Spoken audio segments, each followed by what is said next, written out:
안녕하세요. 저는 30대 중반 여자입니다.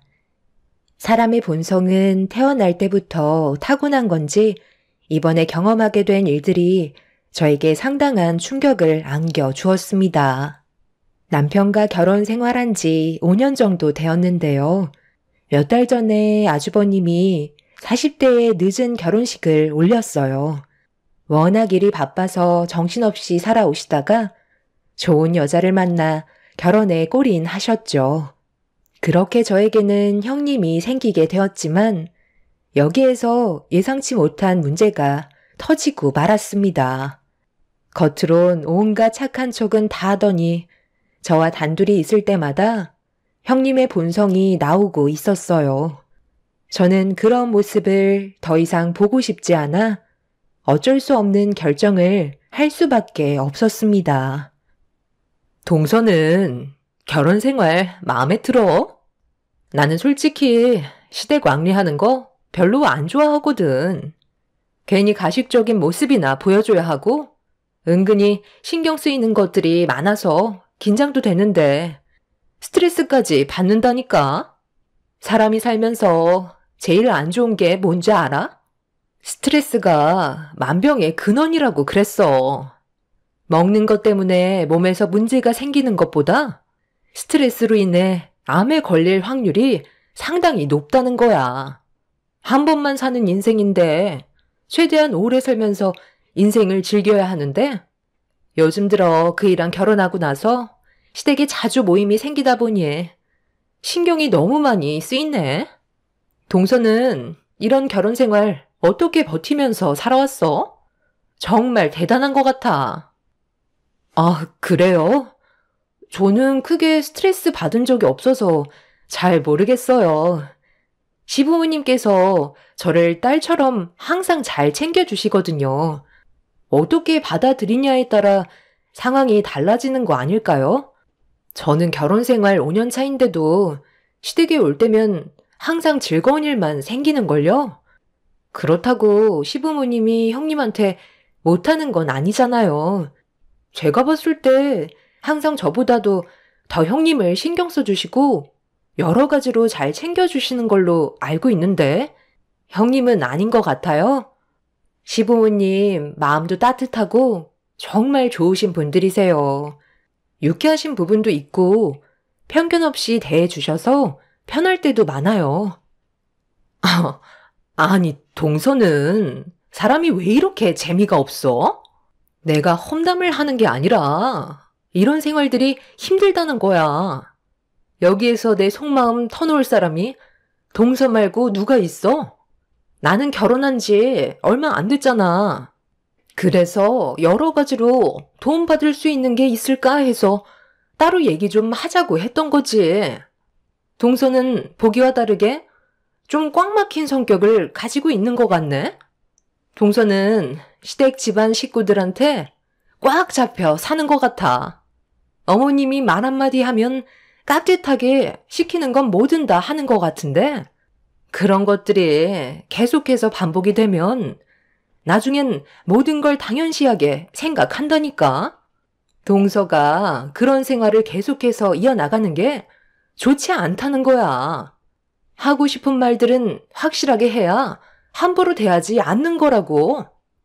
어머님이 어려운 거 시키는 것도 아닌데 젊은 제가 움직이는 건 당연한 거죠. 무릎도 안 좋으셔서 잘 걷지 못하시는데 어머님이 시킨 걸 안 할 수는 없잖아요. 형님이 저에게 무슨 말씀을 원하시는지 대충 알 수 있을 것 같아요. 제가 같이 맞장구 치면서 시댁 험담해 주길 원하는 거죠? 형님 결혼한 지 이제 몇 달밖에 안 됐는데 벌써부터 사소한 거에 대해 불만을 가지시면 나중엔 어떡하려고 그래요. 최대한 좋게 생각하시는 게 정신 건강에도 좋은 거죠. 저도 처음 시집와서 적응 기간이 필요했었는데 시부모님 뵐수록 정말 따뜻한 분들이라는 걸 느낄 수 있었어요. 형님도 차차 적응되실 거예요. 좋게 생각하세요. 제가 서둘러 자리를 피하자 형님의 얼굴은 일그러진 상태로 저를 바라보고 있었어요. 계속해서 얘기해봤자 좋은 말은 나오지 않을 것 같아 자리를 피하게 되었던 거죠. 최대한 좋은 쪽으로 새 식구가 된 형님과의 좋은 관계를 유지하고 싶었는데 단둘이 있을 때면 어김없이 나오는 형님의 안 좋은 성격은 오히려 저에게 스트레스로 다가오고 있었어요. 하지만 성격을 고치지 못하시는 건지 아니면 제 말을 무시하는 건지 다시 한번 시댁에서 모임을 가진 적이 있었는데 즐겁게 식사를 끝내고 과일 준비를 위해 형님과 단둘이 주방에 있게 되는 상황이 만들어졌었어요. 그런데 형님은 어김없이 저에게 시댁 식구들의 험담을 늘어놓고 있었습니다. 끊임없이 자기가 생각하는 불만들을 늘어놓고 있는데 점점 지나치는 형님의 태도에 참고 참았던 화가 결국 터지고 말았었죠. 세상에. 동서는 음식이 입맛에 맞았어? 나는 이게 사람이 먹을 음식인가 싶더라고. 내 인생에 제일 최악의 음식이었어. 동서는 정말 대단해. 이런 걸 어떻게 5년이나 참고 살아왔던 거야? 나는 목에 탁 걸려서 넘어가지 않는데 아주 죽는 줄 알았다니까. 동서가 착하고 마음이 넓어서 모든 걸 이해하고 넘어가는 것 같은데 이런 건 확실하게 짚고 넘어가야 된다고. 나는 결혼한 지 몇 달밖에 안 돼서 대놓고 말을 못하지만 동서는 5년이나 됐으니까 이런 건 얘기 좀 할 수 있지 않아? 우리 집에는 식모가 있거든? 오랜 시간 동안 일을 해줘서 우리 입맛에 맞게끔 음식을 해준 덕분에 상당히 퀄리티가 있는데 여기 음식들은 어떻게 된 게 시장에서나 볼 법한 음식들이야. 우리 집안보다 잘 살면서 돈을 아끼시려는 건지 음식이 너무 형편없어서 입맛만 버렸다니까. 오늘은 집에 들어가서 그이한테 한마디 해야 되겠어. 이런 식으로 형편없이 대접받는 거 정말 싫으니까 차라리 나가서 분위기 좋은 곳에서 외식을 하던지 그래야지. 이런 식으로는 도저히 못 살겠다. 어머, 저는 너무 맛있어서 정신없이 먹었는걸요? 형님, 저한테 무슨 대답을 원하세요? 제 입으로 어머님 음식 솜씨가 정말 형편없죠? 저도 5년 동안 어머님이 만들어주신 음식 모임이 있을 때마다 먹고는 있는데 아직까지 적응이 안 된다니까요? 이런 말을 원하시는 거예요? 저는 어머님이 해주신 음식이 입맛에 딱 맞고 정말 괜찮은데요? 저희 온다고 새벽같이 일어나셔서 음식 준비해 주신 거 형님도 모르는 건 아니잖아요. 차라리 그냥 형님이 어머님한테 가서 직접적으로 얘기를 하시던가요. 어머, 왜 화를 내고 그래? 나는 그냥 마음에 안 드는 것들 얘기한 것뿐인데 내가 원래 속으로 담아두는 성격이 아니라서 누군가한테 말을 해야 될 것 같고 여기에서 내 속마음 털어놓을 사람이 동서밖에 없는데 그 정도는 받아줄 수 있는 거 아니야? 이런 말도 못하면서 살 수는 없는 거잖아. 나도 내 감정 표현하는 거라고. 그러니까 저는 그런 안 좋은 말을 들으면 많이 불편해요. 형님은 그냥 제가 편해서 얘기한다지만 저는 어머님 눈치도 보이고 형님 눈치도 보이고 중간에서 정말 가시방석 같다고요. 그날도 어김없이 제가 먼저 자리에서 일어나 과일이 담긴 접시를 가지고 거실로 나갔어요. 형님의 지나친 태도에 감정이 상했던 저는 좋은 말이 나오지 않았고 형님은 먼저 일어난 저를 보며 자기를 이해해주지 못한다고 불만을 털어놓고 있었습니다.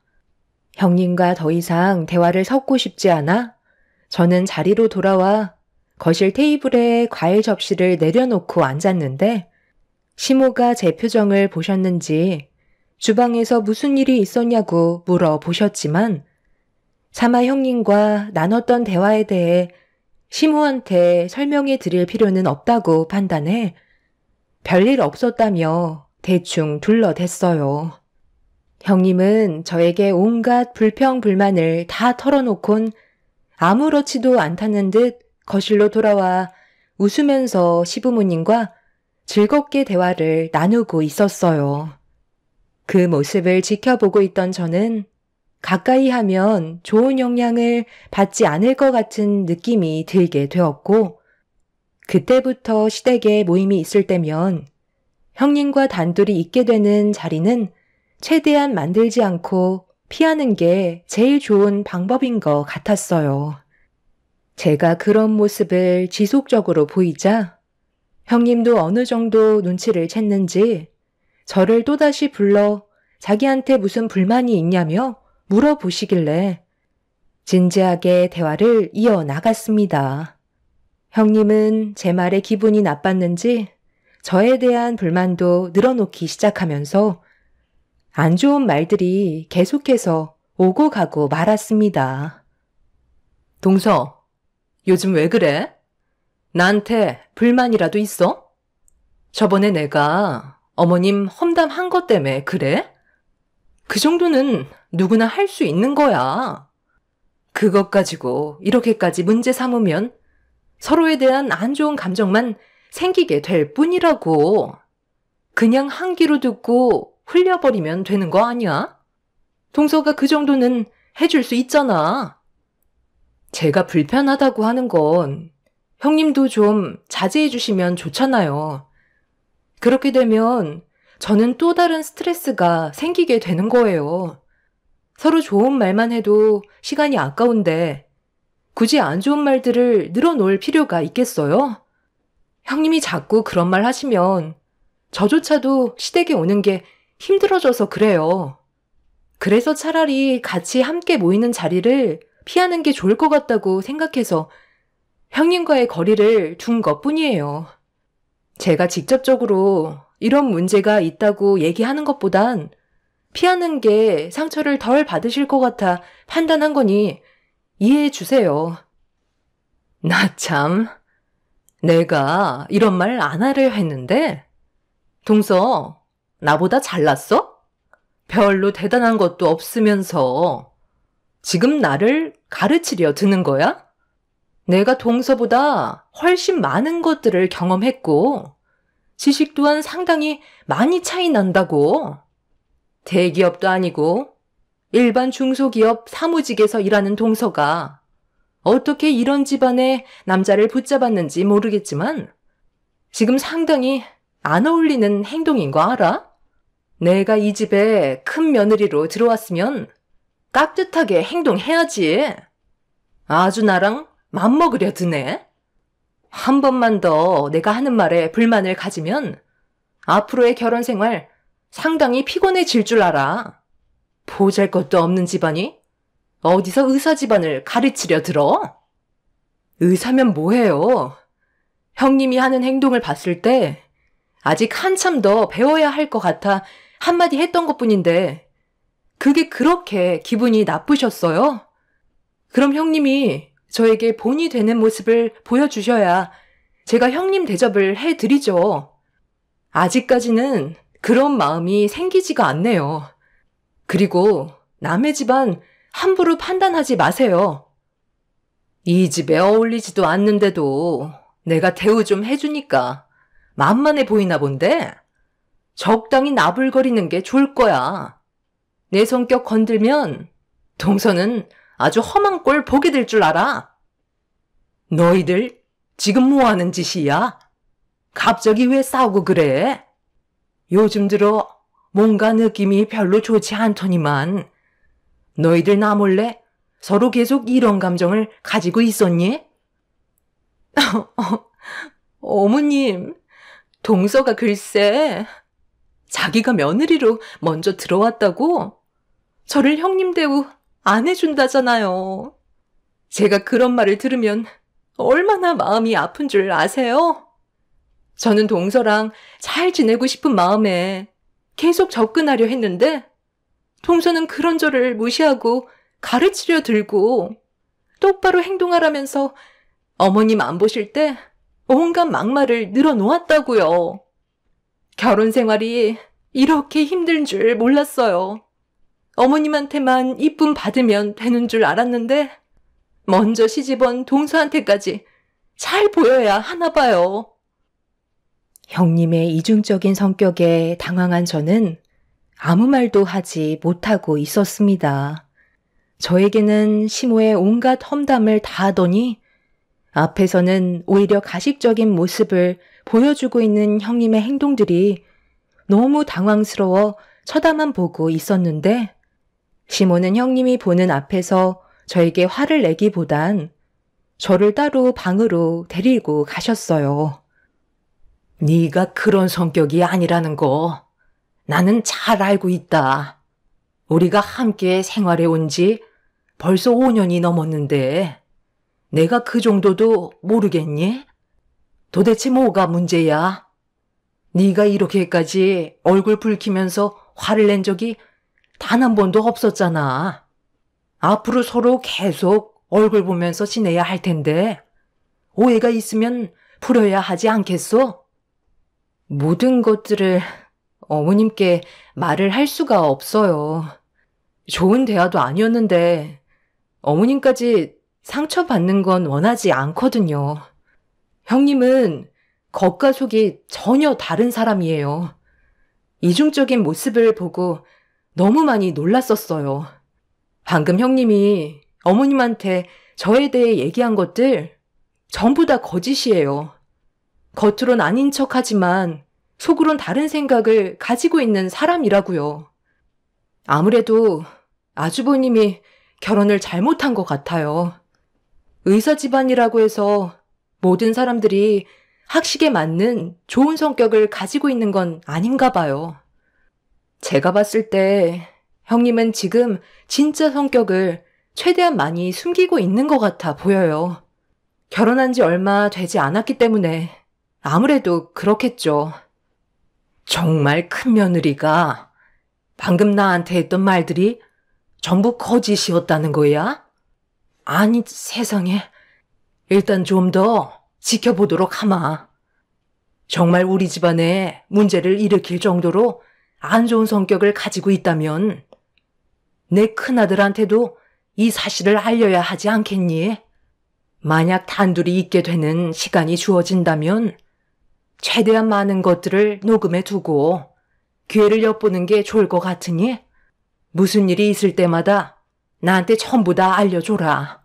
잘못 들어온 돌을 빼내는 것도 내 역할이니 더 오랜 시간이 걸리기 전에 해결 방법을 찾는 게 좋을 것 같다. 내가 봤을 때 큰며느리는 삭삭하니 성격도 참 좋아 보이더구만. 그 뒤에 진짜 본성이 있었구나. 일단 한 번만 더 지켜보자. 시모는 제가 남을 함부로 대하는 사람이 아니라는 걸 잘 알고 계셨는지 따로 부르셔서 어떤 상황이었는지 물어보셨죠. 시모에게 형님이 저에게 했던 말들을 전부 다 털어놓고 싶었지만 시모가 상처를 받게 될까봐 최대한 침착하게 풀어나가면서 형님이 어떤 사람인지에 대해 설명드리게 되었어요. 그렇게 한참 동안 대화를 나눈 뒤에 거실로 나오자 형님은 기다렸다는 듯 시모에게 달려가 자기는 정말 억울하다면서 눈시울까지 붉어지는 모습을 보여주고 있었습니다. 그런 모습에 상당히 화가 났지만 제가 할 수 있는 건 최대한 참는 거였고 나중에 있을 기회를 놓치지 않으려 시모가 시키는 대로 침착하게 행동할 수밖에 없었습니다.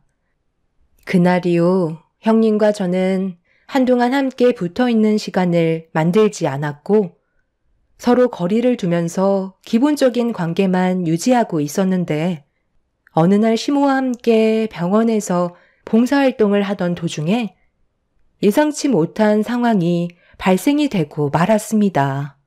최근 들어 시모도 그렇고 저도 일이 바빠 매달 한 번씩 하던 봉사를 2달 만에 처음으로 하게 되었는데 시모와 저는 항상 주방에서 일을 했었어요.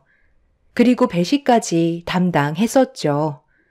그런데 많은 분들께서 환자를 위해 고생을 하시는 모습을 볼 때면 저도 정말 열심히 살아야겠다는 마음가짐을 하게 될 정도로 병원에서 많은 의료진 분들이 환자를 최선을 다해 돌봐주십니다.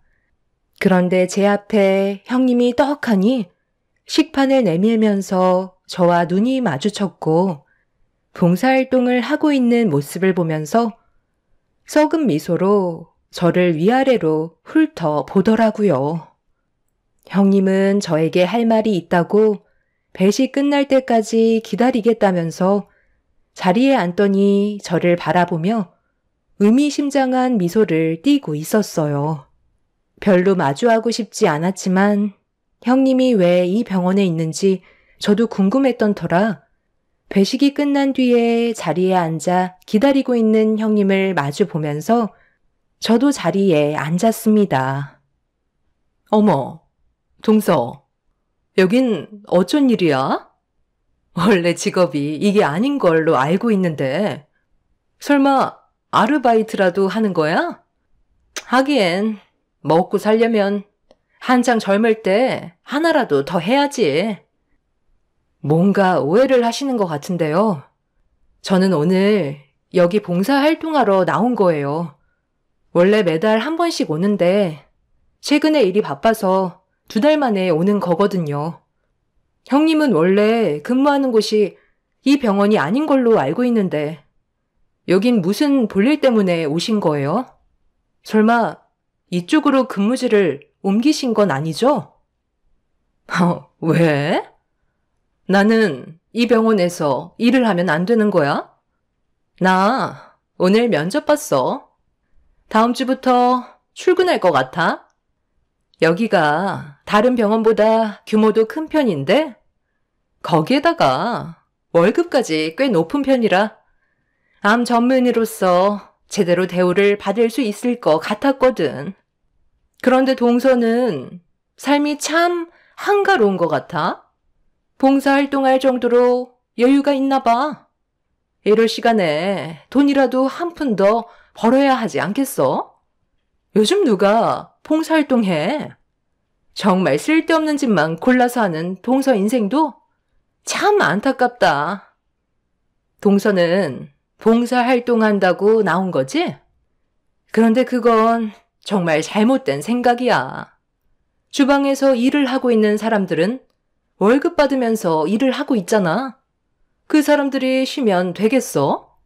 놀 시간을 만들어주면 안 된다니까.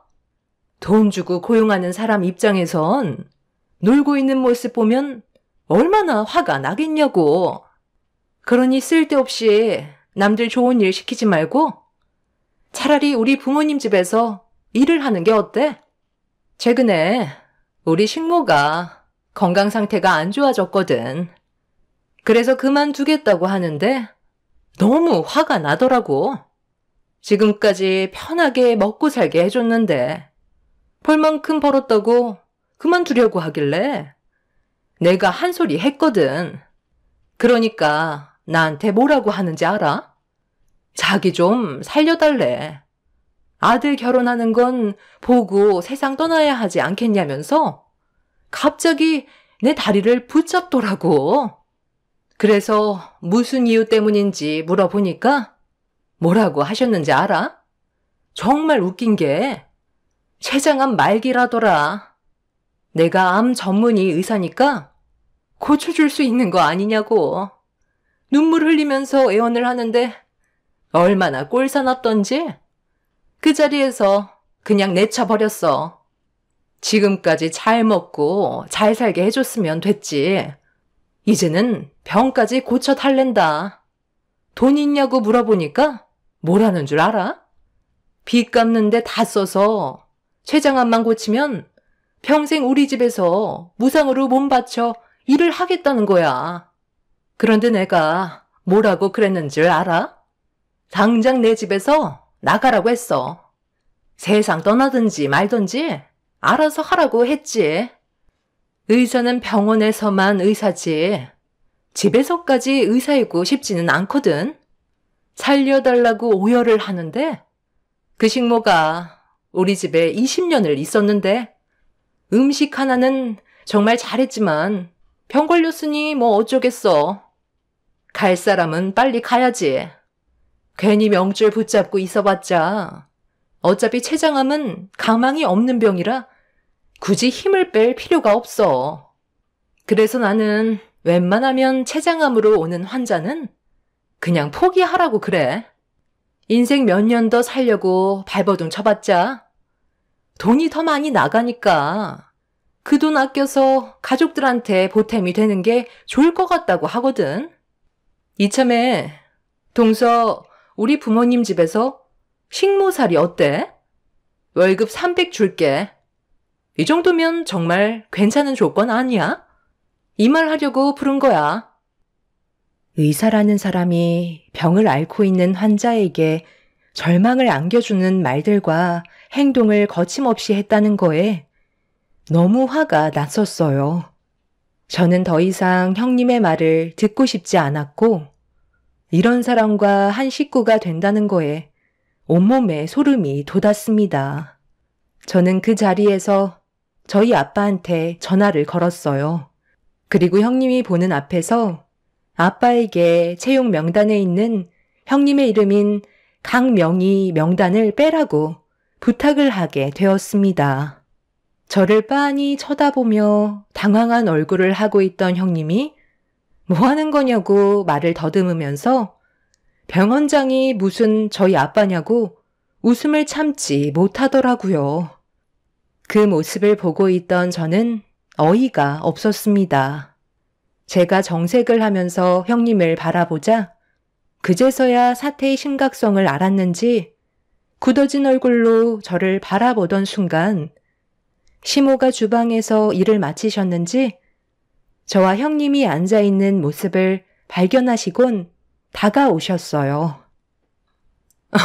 어머님, 동서 머리가 어떻게 됐나 봐요. 여기 병원장님이 동서의 아버님이라는데 아니잖아요. 제가 알기론 동서네는 평범한 가정에서 자라온 걸로 알고 있었는데 아니었나요? 지금 뭐가 어떻게 된 거죠? 어머님은 알고 계실 거잖아요. 동서가 지금 병원장님께 전화를 했는지 채용 명단에 있던 제 이름을 빼달라고 했다니까요. 너는 우리 집 며느리로 들어온 지 얼마 되지 않아서 아직 많은 것들을 파악하지 못했겠지만 작은 며느리는 아빠가 둘이나 된다. 우리가 왜 이 병원에서 봉사활동을 하겠니? 여기 병원장님이 작은 며느리의 양아버지다. 어렸을 적에 입양을 하셔서 성인이 될 때까지 키워주셨지. 아무런 조건 없이 며느리를 당신 딸로 생각하며 키워주셨는데 얼마나 감사하겠니? 그래서 시간이 될 때면 병원에서 봉사활동이라도 하면서 일을 도왔던 거야. 네가 알고 있는 작은 며느리의 친부도 당신 딸을 찾으려고 오랜 세월을 보내다가 겨우 찾았던 거고 며느리는 두 아버지 사이를 왕래하며 지냈었던 거다. 개인적인 집안 사정을 모두 털어놓기에는 워낙 복잡한 일들이라 며느리로 들어온 지 얼마 되지 않은 너한테 얘기하기에는 시간이 필요했던 부분인데 무슨 일이 있었던 거니? 어머님, 더 이상 할 얘기도 없어요. 형님은 아직 사람이 덜 된 것 같아요. 암 전문의 의사라면서 하는 말과 행동들은 의사로서 자질이 상당히 떨어지는 사람이더라고요. 저는 시모의 말대로 형님과 마주보고 앉았을 때 대화 내용을 녹음하고 있었어요. 그리고 녹음된 파일을 시모에게 들려주었고 형님은 얼굴이 사색이 돼선 난처한 표정을 보이고 있었습니다. 저는 두 아빠와 함께 왕래를 하며 지내고 있었어요.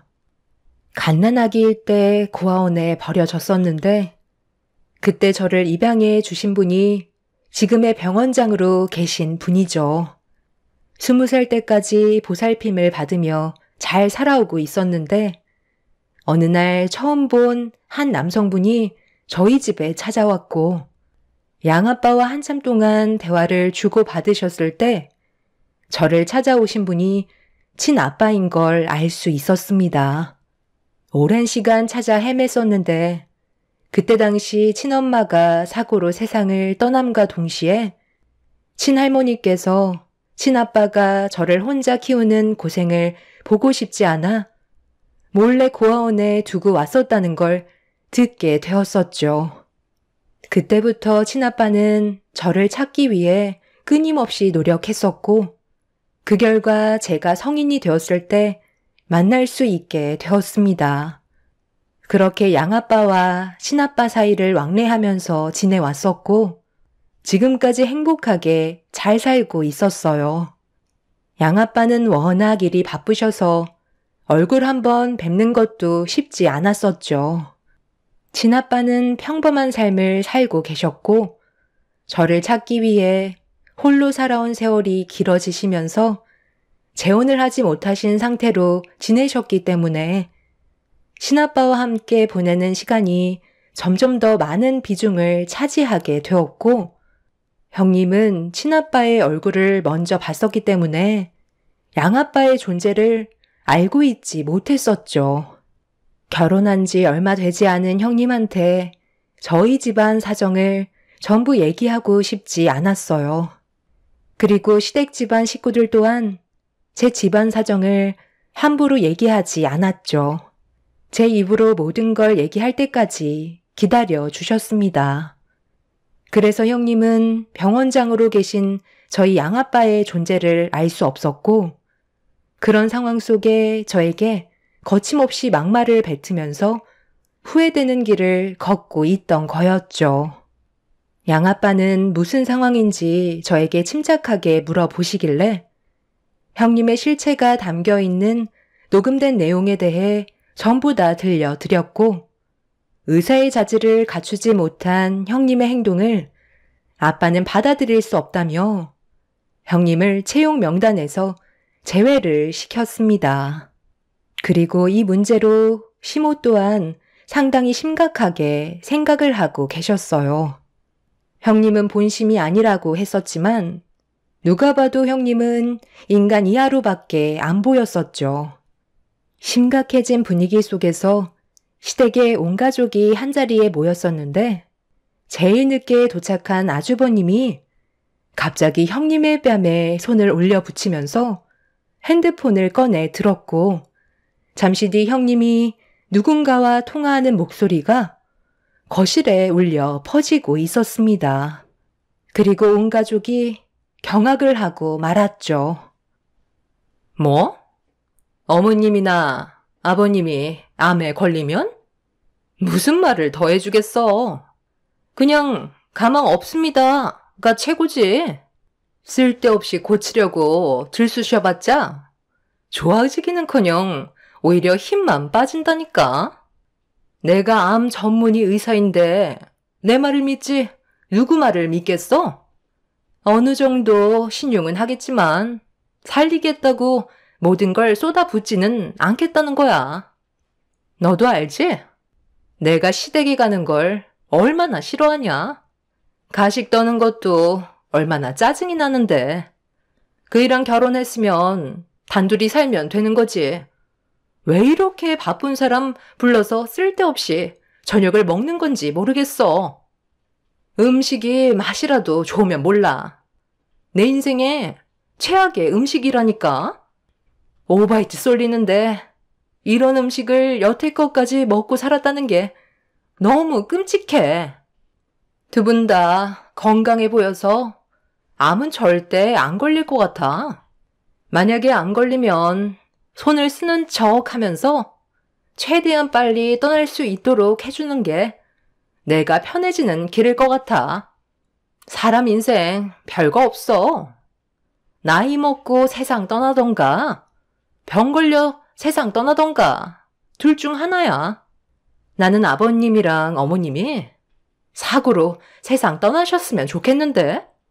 그런 일은 언제 오나 몰라. 속 편하게 살고 싶다. 그게 내가 바라는 거야. 너는 결혼하지 마. 생각보다 피곤한 일들이 더 많아지는 것 같아. 시간을 다시 돌린다면 나는 그냥 솔로로 사는 걸 선택하겠어. 그게 지금 내가 바라는 거다. 상상으로만 꿈꿔왔던 결혼 생활과는 완전히 다르다니까. 정말 지긋지긋해 죽겠다. 형님이 아침에 베란다에서 커피 한잔하며 지인분과 나눴던 통화 내용을 아주버님이 듣게 되었고 너무 충격적이라 떨리는 손으로 녹음을 했지만 현실을 받아들이기가 너무 힘이 들었던 아주버님은 혼란스러웠고 시간이 필요해 아무것도 못하고 있었어요. 그런데 병원에서 형님의 행동에 문제가 있었다는 걸 알게 되는 순간 아주버님은 형님과 이혼을 결심하셨는지 녹음된 내용을 들려주면서 형님과의 이혼을 준비하게 되었어요. 한 사람이 잘못 들어와 집안을 흐트려 놓았지만 아주버님의 선택으로 형님과의 인연을 끊어버렸고 두 분이 이혼을 하면서 저희 집에는 다시 평화가 찾아오게 되었습니다.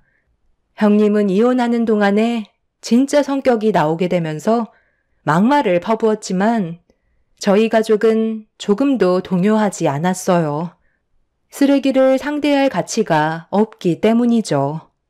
저희가 이런 사실을 묵인하고 지내왔었다면 형님은 저희 집안을 무너뜨렸을 테고 온 가족이 상처로만 남아 있었겠지만 가족 모두가 빠른 판단으로 움직였기 때문에 큰 문제 없이 해결할 수 있었습니다. 최근의 소문으론 해외여행을 다녀온 후로 전염병에 걸려 현재 중증으로 입원 중이라곤 하는데 생명이 위태로운지는 확인을 해볼 수가 없어 여기까지만 알고 있습니다. 본인은 살고 싶은지 입원해서 치료를 받고 있는 모습이 참 어이가 없네요. 그 사람의 생사는 조만간 또다시 소식을 들을 수 있겠죠. 앞으로 저희 가족이 언제나 행복한 길만 걸었으면 좋겠습니다. 여러분들께서도 좋은 일만 가득하시길 바랄게요. 감사합니다. 안녕하세요. 저는 결혼 3년 차 된 30대 중반 여자입니다. 얼마 전에 상가 인테리어 견적 의뢰가 들어와서 잠깐 시장에 들른 적이 있었어요. 별로 가고 싶지 않았지만 그래도 일이기 때문에 어쩔 수 없이 그곳을 지나쳐야만 했어요. 정말 안 좋은 기억의 장소였는데 그때 이후 많은 변화가 생겼고 지금은 시장이 안정을 되찾은 것 같아 어느 정도 마음이 놓이긴 하지만 불과 작년 추석 땐 시장 전체가 들썩일 정도로 조용할 날이 없게 만들었던 한 사람이 있었어요. 지금은 더 이상 저와 만날 일이 없는 시어머니였습니다. 제 직업이 실내 인테리어 건축업이라 전국을 돌아다니는데요. 그동안 정말 많은 사람들을 만나왔었지만 시어머니의 불같은 성격은 세상 살다 처음 겪어보게 되었고 이 문제로 부부 관계에까지 영향을 미칠 만큼 안 좋은 성격의 소유자세요. 시모 뱃속에서 태어난 남편이 정상적으로 커온 것도 정말 대단한 것 같아 보였어요. 남편과 결혼 전에는 잘 몰랐었는데 결혼 이후 시장에서 일하는 시모의 모습을 보게 됐을 때 제가 평소에 알던 시모의 모습과는 정반대되는 성격을 보여주고 있었어요. 남편 말로는 주변 상인들과 상당히 안 좋은 관계를 유지하고 있다는 말을 들었었는데 저희 부부가 시모가 일하고 있는 전집에 들어가는 순간 다른 상인들과 얼굴을 붉히면서 싸우고 있었어요. 놀란 남편은 몸싸움을 벌이고 있는 틈으로 들어가 말리기 시작했고 처음으로 보게 된 시모의 또 다른 모습은 상당히 큰 충격으로 다가왔었어요. 무슨 이유 때문에 얼굴을 붉히면서 몸싸움까지 격하게 하는 건지 남편이 상인분들한테 여쭤봤는데 이미 안사람이 있는 남자들에게 꼬리를 쳤다면서 시모를 법적으로 고소하겠다고 더욱더 흥분해서는 난리를 치고 있었습니다. 나 참, 내가 무슨 꼬리를 쳐? 너희들이 남편 간수 못한 걸 왜 내 탓을 하는 건데? 술 먹고 싶어서 전집에 들어온 것까지 내가 들어오지 못하게 막아야 되는 거야? 상판태기가 그 모양으로 생겼으니 매사가 불안하겠지. 얼마나 마누라 구실을 못했으면 자기 남편이 다른 여자한테 눈을 돌리겠어? 고래 자기 남편이라고. 나랑 눈 맞을까봐 불안해? 그런데 이거 어쩌지? 머슴같이 생긴 너희 남편 내 눈에 성도 안 차거든. 내가 아무리 남자 없이 살아온 세월이 오래됐어도 남자 보는 눈이 없는 건 아니거든. 와서 전 좀 팔아주겠다는 것까지 내가 막을 필요는 없는 거잖아. 나보고 굶어 죽으라는 거야? 어디서 퇴도 않는 말로 사람을 상간녀로 몰아가고 있어? 한 번만 더 내 식당에 찾아와서 깽판 치면 그땐 내가 널 가만 안 둘 거야. 내 말 알아들었으면 너희 못난 남편 데리고 당장 내 눈앞에서 사라져. 저렇게 성격이 고약하니까 그쪽 남편이 먼저 세상을 떠난 거 아니야? 주변 사람들이 뭐라고 그런 줄 알아?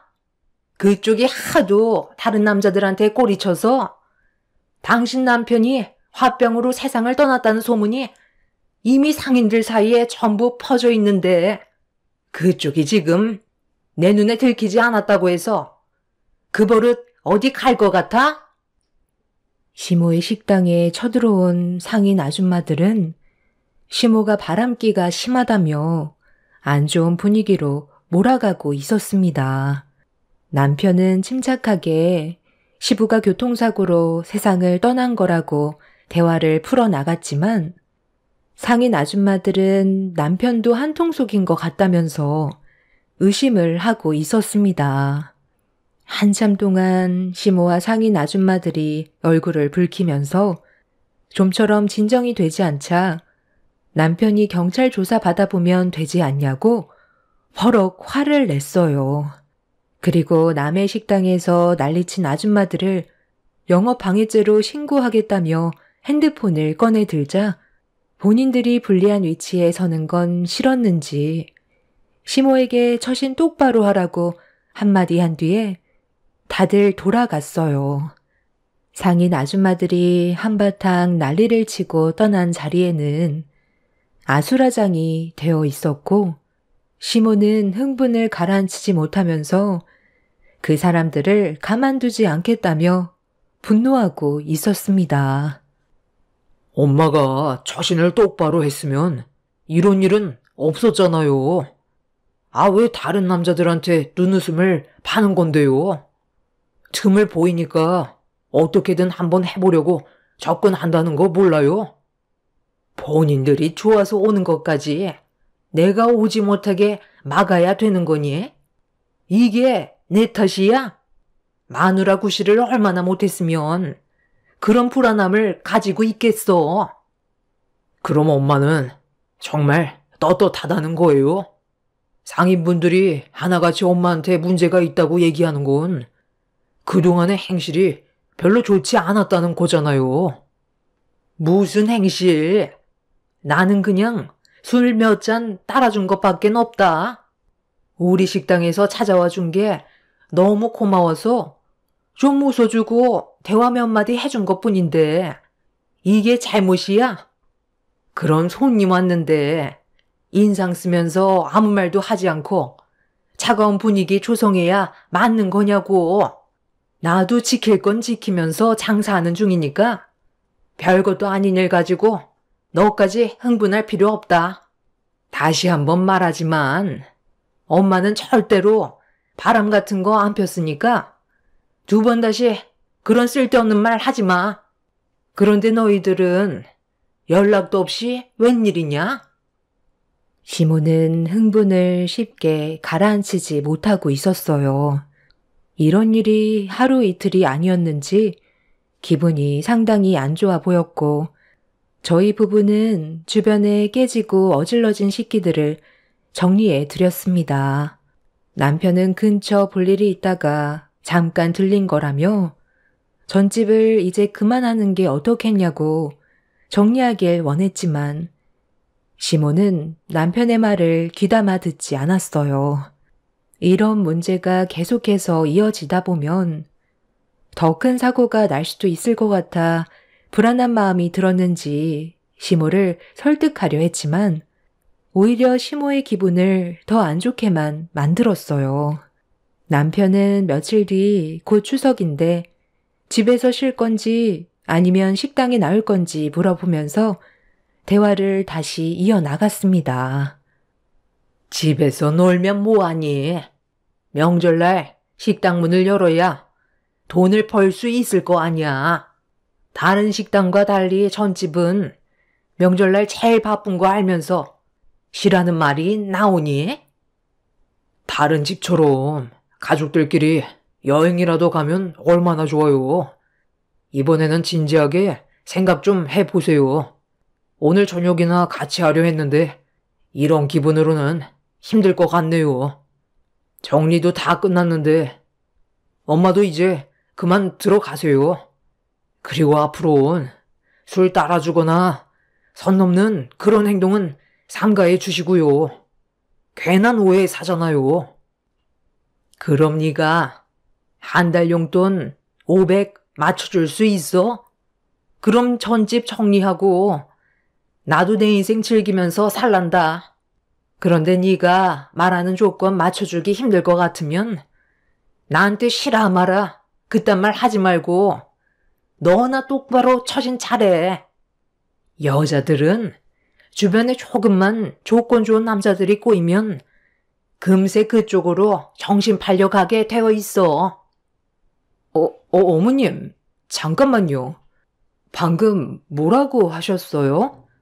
설마 저보고 들으라고 하신 말은 아니죠? 왜 저를 보고 얘기하시는 건데요? 어머님은 제가 다른 남자들한테 눈 돌릴 거라고 생각하시는 거예요? 지금 기분이 상당히 안 좋아지려는데요? 방금 저한테 하신 말씀이 아닐 거라고 생각할게요. 그동안 저를 얼마나 가볍게 보셨으면 그런 말을 아무렇지도 않게 하세요? 어머, 이게 뭐예요? 요 근처 식당에서 계약건이 있어서 일하는 모습인데 이걸 왜 찍은 거예요? 이게 무슨 문제라도 있나요? 보면 몰라? 너 얼굴 표정 봐라. 여자들은 다 똑같아. 아무리 본인이 그런 사람이 아니라고 말을 해도 내면에 박혀있는 본성은 겉으로 드러나게 되어 있거든.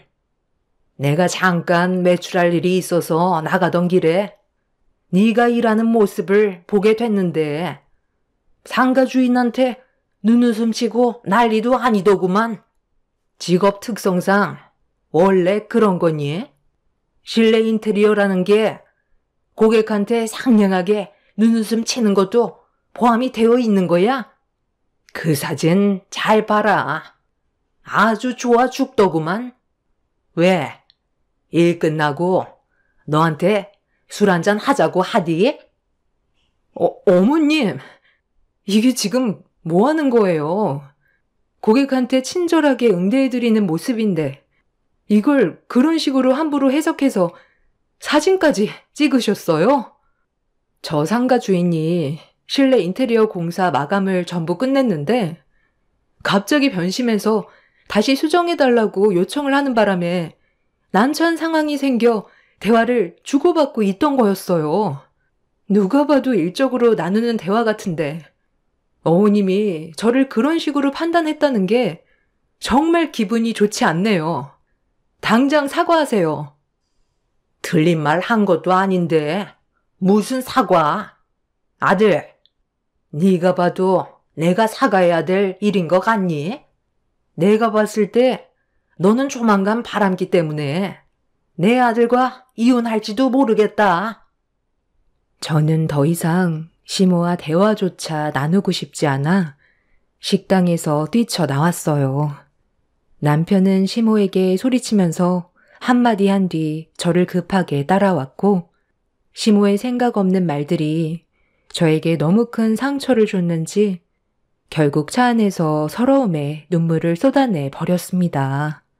제가 고객과 일하는 모습을 사진으로 찍었던 시모는 어떤 상황이었는지도 모르면서 그 모습을 바람 피우고 있는 장면이라고 오해하는 것 자체가 너무 어이가 없었어요. 상가 주인이 원하는 대로 인테리어 공사가 끝이 났는데 다시 수정해 달라고 요청했을 땐 문제가 심각했었어요. 전날에는 마음에 든다고 다음날 나머지 인테리어 비용 입금하겠다더니 갑자기 마음이 바뀌었다면서 원하는 대로 바꿔주지 않으면 돈을 주지 않겠다면서 다음 일정에까지 차질이 생기게 만들었어요.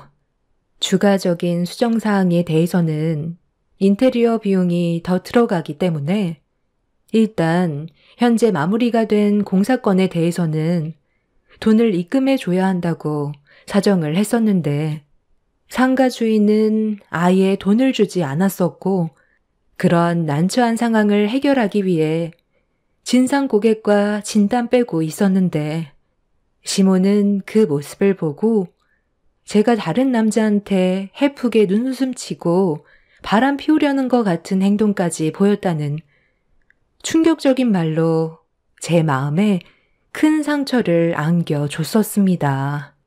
여자라는 이유 하나로 현장에서 무시당하는 것도 서러운데 시모까지 저를 가벼운 여자로 생각하고 있었다는 게 눈물을 흘리게 만들었어요.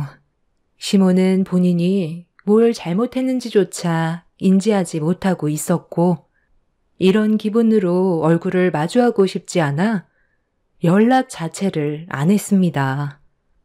그런데 명절 전날까지 전화 한 통 하지 않자 시모가 남편한테 전화를 했어요. 어차피 받아봤자 기분만 상할 것 같아 무시하고 있었는데 그날 저녁 시모가 직접 집으로 찾아왔어요. 동네가 떠나갈 정도로 현관문을 두드리면서 당장 얼굴 좀 보자고 하는데 문을 열어줄 때까지 난리칠 것 같아 남편은 어쩔 수 없이 현관문을 열어줬어요. 시모는 왜 전화도 안 받고 문자 보내도 연락 한 통 없냐면서 흥분을 가라앉히지 못하고 화를 내길래 남편이 침착하게 대화를 이끌어 나갔습니다. 저번에 식당에서 엄마가 이 사람에 대해 함부로 판단했던 거 아직 사과 안 하셨잖아요. 왜 이렇게까지 안 좋은 상황으로 계속 몰아가는 거예요? 저희가 전화를 받지 않는다는 건 그만큼 화가 났다는 건데 문 안 열어준다고 현관문이 부서질 정도로 두드리는 게 맞는 거냐고요. 언제까지 상황을 안 좋게 만들 거예요? 저번에 식당에서 며느리한테 했던 말 때문에 아직까지 이러는 거야? 내가 오해할 수도 있는 거지. 이 문제로 나랑 아예 연락 끊고 살려고 했었어? 어차피 어머님은 저한테 사과하실 마음 없잖아요. 그러니 용건만 간단히 해주세요. 무슨 일 때문에 오신 거예요? 속 좁게 계속 이럴 거니? 그래, 용건만 간단히 하고 나가마. 내일 너희들 식당에 와서 일손 좀 도와줘야 되겠다. 이번에 처음 주문이 상당히 많이 들어와서 나 혼자선 주문 들어온 걸 전부 끝낼 수 없을 것 같아 부탁하는 거니. 내일 아침 일찍 식당으로 나와주면 좋겠다. 일에 대한 보수는 챙겨줄 테니 걱정하지 말고 그렇게 해줄 수 있지? 명절날 돈을 많이 벌어놔야 여유 있게 생활할 수 있으니 내일 꼭 식당으로 나와줬으면 좋겠다. 그럼 그렇게 알고 이만 가마. 글쎄요. 생각 좀 해봐야 할 것 같은데요. 방금도 말씀드렸잖아요. 지금 이 상태에서 용돈벌이 한답시고 저희가 전 부칠 기분이겠어요? 아, 그래. 내가 그땐 생각이 짧았다. 나는 네가 어떤 상황인지 모르니까 내 멋대로 상상했던 것 같은데 다음부터는 너한테 상처 주는 일 없을 거다. 내가 미안했다. 시모는 본인의 일을 위해서 어쩔 수 없이 억지로 저에게 사과하는 게 느껴졌어요. 제가 아무 말도 하지 않고 있자 시모는 몇 번이나 사과를 하셨고 앞으로 한두 번 볼 사이도 아닌데 계속 얼굴 붉히는 것보단 서로 좋게 풀자면서 계속 사정을 하길래 어쩔 수 없이 시모의 부탁을 받아줬어요. 다시는 실수하지 않겠다는 시모의 말을 믿어보기로 했었습니다. 결국 다음날 저는 남편과 함께 시모의 식당에서 일손을 돕기 시작했어요. 상당히 많은 전을 만들기 위해 엄청난 재료들이 주방에 꽉 차 있었고 저는 식당에 발을 들이자마자 시모가 던져준 앞치마를 두르고 아침부터 기름 냄새 맡아가면서 정신없이 전을 부쳤어요.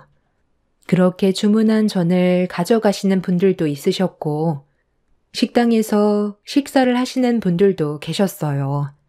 그러다 보니 남편과 저는 주방에서 나오지도 못한 채 계속해서 전을 만들어야만 했는데 어느새 전을 부칠 식재료가 거의 다 떨어져서 남편이 길 건너에 있는 마트에 잠깐 들려 급한 대로 식재료를 사오려고 나간 순간 예상하지 못한 일이 터져 버렸어요.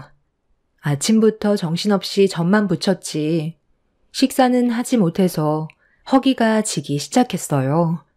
배는 고픈데 밖의 상황을 보니 밥을 먹을 시간이 없을 정도로 식당의 손님들이 미어 터졌고 홀을 혼자서 담당하시던 시모가 저를 급하게 부르길래 하던 일을 멈추고 홀 쪽으로 나왔어요. 시모는 손님들이 자리에 앉을 수 있게 테이블 좀 정리해달라면서 카운터에서 계산을 하고 계셨습니다. 저는 그 사이 테이블을 정리하고 있었는데 상의에 올려져 있던 전이 꽤 남아있는 걸 보고 너무 아까웠어요. 힘들게 만든 전인데 그냥 버리기에는 아까울 것 같아 테이블을 정리한 다음 주방에서 손님이 먹고 남은 접시에 건들지 않은 동태전이 그대로 있길래 한 개를 집어 먹었는데 카운터에서 계산을 끝내고 주문을 받은 시모가 저를 부르는 순간 제가 먹고 있던 동태전을 보더니 화들짝 놀라면서 주방 쪽으로 달려와 등짝을 사정없이 내리쳤어요. 시모는 바빠 죽겠는데 입에 들어갈 전이 있냐면서 홀에서 많은 손님들이 쳐다보고 있는데도 제 등을 계속해서 사정없이 내리쳤습니다. 결국 입에 들어갔던 동태전은 목구멍에 넘기지 못한 채 도로 뱉어버렸네요. 어머님, 이거 어차피 버릴 거잖아요. 힘들게 부친 건데 건들지도 않은 거라 아침부터 아무것도 안 먹어서 손님이 먹다 남은 접시 위에 있는 동태전 하나 주워 먹었는데 이게 그렇게 잘못됐어요? 어머님이 뭔가 착각하시는 것 같은데요. 저는 식당에 고용된 직원이 아니에요. 어머님 일을 도와주려고 온 며느리라고요. 그래서 지금 잘했다는 거야? 손님이 먹다 남긴 전이면 네가 먹어도 된다고 누가 그러지? 저기 덮어놓은 거 안 보여? 건들지 않고 멀쩡한 전은 내가 저쪽으로 전부 다 빼놓고 있었다고. 나중에 다시 한번 지져서 손님상에 올려주면 되는 건데 그걸 네 입으로 들어가 버리면 그만큼 네가 한 번 더 붙여야 하는 건데 내가 속이 안 터지겠어? 손님들은 계속 밀려 들어오고 있고 전을 따로 포장 주문한 손님들도 얼마나 많은데 지금 이 시점에 동태전이 입구멍으로 넘어가냐고. 저쪽에 빼놓은 전은 이미 손님상에 한번 나갔던 거잖아요. 그런데 저걸 다시 데워서 손님상에 올려놓는다고요? 한번 나간 음식은 바로 버려야죠. 하루가 지난 것도 아니고 길어야 2시간 정도밖에 안 된 건데 멀쩡한 전을 그냥 버리면 그만큼 손해가 나는 건데 그렇게 정직하게 일을 해서 돈을 어떻게 벌어? 다른 식당에서는 안 그럴 것 같아? 밑반찬 같은 거 재사용하는 곳이 얼마나 많은데 어차피 손님들은 알지 못하니까 상관없다. 지금 주문 밀렸으니까 저기 손님들이 먹다 남긴 거 계란물만 다시 입혀서 바로 내놓거라. 나중에 일 끝나면 그때 제대로 된 저녁 먹으면 되잖아. 아, 빨리 움직여. 손님들 기다리잖아. 저는 그렇게 못하겠어요. 남이 먹다 남은 음식 제가 먹는 것도 아니고 다시 손님한테 나간다는 건 양심 문제라 손님이 기다려도 다시 새로 만들어 내줄 거예요. 명절이 1년 내내 있는 것도 아니고 며칠밖에 안 되는 거 최대한 돈을 많이 끌어모아야 되는데 다른 손님이 먹다 남긴 것도 아니고 젓가락도 안 된 거 다시 내놓는 건데 뭐가 문제라는 거니? 얘가 내 성질을 또 건드네. 그냥 내가 시키는 대로 하면 아무 문제 없다니까. 하라는 대로 하지 못해? 시모는 제 등에 짝소리가 날 정도로 손바닥을 강하게 내리쳤어요. 너무 큰 고통에 비명을 지르는 순간 손님 한 분이 주방 쪽으로 다가왔어요. 그리곤 주방 안쪽을 살펴보면서 무슨 일 있냐고 물어보는데 시모가 너무 흥분을 했는지 손님한테 신경 쓰지 말고 자리에 앉아 있으라면서 잘못도 없는 손님한테 화를 내고 있었습니다. 시모의 태도에 기분이 상한 손님도 화를 내기 시작했고 저와 주방에 있던 시모는 밖으로 나가더니 손님의 어깨를 밀치면서 남의 주방 들여다봤다고 더 크게 화를 냈어요. 결국 자리에 앉아있던 손님들은 식사를 하시다가 자리에서 일어나 모두들 밖으로 나가셨고 그 사이 남편이 식재료를 사가지고 식당 안으로 들어왔어요. 남편은 눈앞에 펼쳐진 충격적인 광경에 급하게 달려와 말렸지만 이미 시모와 손님은 서로 몸싸움까지 벌어진 상태였습니다. 그런데 시모와 싸우고 있던 손님의 일행 중 한 분이 갑자기 시모의 팔을 강하게 붙잡곤 손가락에 껴져 있던 반지를 가리키면서 시모 본인 거냐고 물어보며 이상한 눈빛으로 바라보고 있었어요. 순간 시모는 화들짝 놀라면서 손을 숨겼고 시모의 손을 잡았던 손님은 손가락에 껴져 있는 옷반지가 본인께 맞냐고 다시 되묻는 말에 당연한 거 아니냐며 다들 나가라고 소리를 치더니 밖으로 밀쳐냈어요. 시모의 태도를 이상하게 생각한 손님은 그 자리에서 전화를 걸었고 잠시 뒤 눈앞에 엄청난 일들이 펼쳐지게 되었습니다. 손님이 전화를 끊자마자 멀리에서 누군가 급하게 혼비백산 뛰어오기 시작했고 그 모습을 보게 된 시모도 급하게 식당 안으로 들어가더니 손가락에 껴져 있던 반지를 빼서 가방 안에 숨겨놓고 있었습니다. 그리고 거친 숨을 내쉬면서 식당 안으로 들어온 한 사람은 손을 내밀면서 가져간 옷반지를 내놓으라고 동네가 떠나갈 정도로 목소리를 높였습니다. 시모는 무슨 말을 하는 건지 모르겠다면서 고개를 돌렸고 분위기는 점점 더 심각해지고 있었죠. 며칠 전에 시모와 식당에서 한바탕 난리를 쳤던 분이셨고, 그분이 알고 보니 상인 회장이셨는데, 시모가 손가락에 끼고 있던 옷반지를 잃어버렸다는 걸 알 수 있었습니다. 당장 그 옷반지 이리 안 내놔? 아니, 그쪽이 어떻게 그 반지를 가지고 있는 거지? 설마 그이가 너한테 그 반지를 준 거야? 바른 대로 말하지 못해? 아니, 도통 무슨 말을 하는 건지 모르겠네. 옷반지라니. 나는 처음 듣는 말인데, 그리고 그쪽 남편이 나랑 무슨 사이라고 옷반지를 줘. 괜한 사람 잡지 말고 다른 데 가서 알아봐. 나는 모르는 일이야. 예, 오늘 장사는 여기까지 해야 될 것 같으니까 그만 정리하거라. 아들, 너도 며느리 도와 주방 정리해라. 아니, 내가 똑똑히 봤다니까.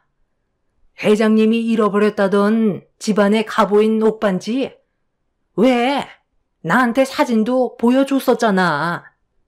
그 옷반지를 좀 전까지 이 아줌마가 끼고 있었다고. 내가 손까지 잡아서 확실하게 옷반지 끼고 있는 걸 봤는데 어디서 거짓말이야. 당장 원래 주인한테 돌려주지 못해? 공밥 먹고 싶지 않으면 당장 내놔. 그냥 말로 해선 안 되겠네. 내가 그이한테 전화해서 확실하게 물어봐야 되겠어. 만약 그쪽이 우리 집안 가보인 옷반지를 가지고 있다는 걸 지금 당장 나한테 솔직하게 얘기하고 돌려주지 않는다면 법대로 진행할 거지만 지금 돌려준다면 조용히 넘어가도록 할게. 당신한테 마지막 기회를 주는 거야. 아이고, 상인 회장이나 되시는 분이 벌써부터 치매가 오셨나? 나는 모르는 일이라고 분명 말을 했는데 아까부터 왜 생사람 찾고 있는지 모르겠네. 그래. 그런 식으로 나온다 이거지? 여보세요? 당신 당장 이쪽으로 와봐. 어디긴? 당신이 밥 먹듯 드나들던 전집이지. 10초 줄 테니까 당장 튀어와. 시모의 가방 안에 옷반지가 있다는 걸 알고 있는 저는 남편을 데리고 주방으로 들어간 뒤 남편이 없는 사이 벌어진 일들에 대해 전부 설명해 주었습니다. 남편은 가방 안에 옷반지가 있는 거 확실하냐며 재차 물어보길래 고개를 끄덕이면서 상황이 더 커지기 전에 해결하는 게 좋을 것 같다고 하자 남편도 제 말에 동의하는 듯 주방으로 나가서 카운터에 있는 가방 쪽으로 걸어가고 있는데 순간 식당 문이 열렸고 얼마 전에 시모와 바람 피우는 거 아니냐고 오해를 받았던 상인회장 남편분이 숨을 헐떡이면서 식당 안으로 들어왔어요. 그리고 저와 남편은 눈앞에 펼쳐진 또 다른 전개에 입을 다물지 못하고 있었습니다. 저기, 내가 저번에 줬던 옷반지. 그냥 돌려주는 게 좋겠어. 그러니까 내가 걸리지 않게 집에서만 착용하라고 했잖아. 왜 식당에까지 나와서 끼고 있는 건데? 역시나 그런 거였어. 일이 이렇게 됐으니 이제 어쩔 수 없네. 당신이 저 전집 아줌마한테 우리 집 가보인 옷반지를 몰래 가져가 줬다는 것만도 상간 소송이 가능하다는 거 알지? 우리가 이 시장에서 서로 얼굴 보고 지낸 세월이 몇 년인데 몰랐다는 말은 절대 통하지 않는 거 알잖아. 나도 요즘 들어 당신이 나한테 이미 마음이 떠났다는 걸 알고 있었는데 이렇게까지 행동할 줄은 몰랐네. 내 물건에 손을 대서 저 여자에게 줬다는 건 다른 물건도 줬다는 거잖아. 집안의 카보에 손을 댈 정도면 또 다른 물건들도 주지 않았겠어? 너희 둘이 어디까지 간 거야? 도대체 진도를 얼마나 뺐길래 옷반지를 넘기는 거냐고? 여보. 내가 미안해. 잠깐 정신이 좀 나갔었나 봐. 나 당신 아니면 빈 껍데기인 거 알지? 등다시게 살다 보니까 잠깐 한눈을 팔았지만 내 마음을 전부 준 건 아니라고. 이렇게 된 거 내가 솔직하게 전부 다 말할게. 당신이 가지고 있는 금품들 한두 개씩 가져다 줬었어. 그런데 이건 나만 그런 게 아니야. 우리 시장에서 일하는 남자들 중에 금옥씨를 안 갖춰간 남자가 없을 정도라니까. 다른 남자들도 이미 금옥씨한테 엄청나게 많은 금품을 바쳤다고. 어머머머, 너희들이 나 좋다고 따라다닌 거잖아. 나는 그냥 가만히 있었을 뿐이라고. 왜 나한테 전부 다 뒤집어 씌우는 건데? 본인들이 좋아서 따라다닌 걸 왜 나한테 그래? 금옥씨 남편분 죽고 혼자 사는 게 외롭다면서 술 먹으러 오는 양반들한테 먼저 꼬리친 게 누군데 그래? 당신 나랑 며칠 전에 호텔도 갔다 왔잖아. 상인 회장의 남편분이 마지막으로 뱉은 한마디에 그 자리에 있던 모든 사람들은 난리가 났고, 충격적인 말을 듣게 된 상인 회장은 본인 남편의 뺨에 손을 올린 뒤 시모의 머리채를 잡아 사정없이 흔들었어요. 상인 회장은 옷반지를 내놓으라고 난리를 쳤고, 시모는 받은 걸 줄 수 없다면서 상인 회장의 머리채를 잡았습니다. 남편은 그만 좀 하라면서 시모의 가방 안에 옷반지가 들어있다며 시모의 가방을 뒤집었는데 그 안에서 금품들이 우수수 떨어졌고 그 안에 옷반지가 들어있었습니다. 상인 회장은 바닥에 떨어진 금품들을 보고 그 자리에 주저앉았어요. 바닥에 펼쳐져 있던 금품이 거의 다 상인 회장이 가지고 있던 거라는 걸 알 수 있었습니다. 이 소문을 듣고 달려온 시장 사람들이 시모를 가만두지 않겠다면서 자기 남편과도 호텔에 드나들었냐고 식당을 난장판으로 만들었어요. 그날 결국 경찰이 식당 안으로 들어와 중재한 끝에 상황이 정리되는 듯 싶었지만 시장 상인분들도 똑같이 금품이 없어졌다는 말에 시모의 집에까지 찾아가게 되었습니다. 그리고 그 안에서 다른 상인분들이 착용하던 금품들이 쏟아져 나왔고 시모는 그 자리에 주저앉아 전부 다 자기 거라며 주는 대로 받았을 뿐이라고 땅을 치셨습니다. 이 문제로 많은 사람들에게 상간소송을 당했고 시모는 시장에서 결국 내쳐지게 되는 안 좋은 결과를 겪게 되었습니다.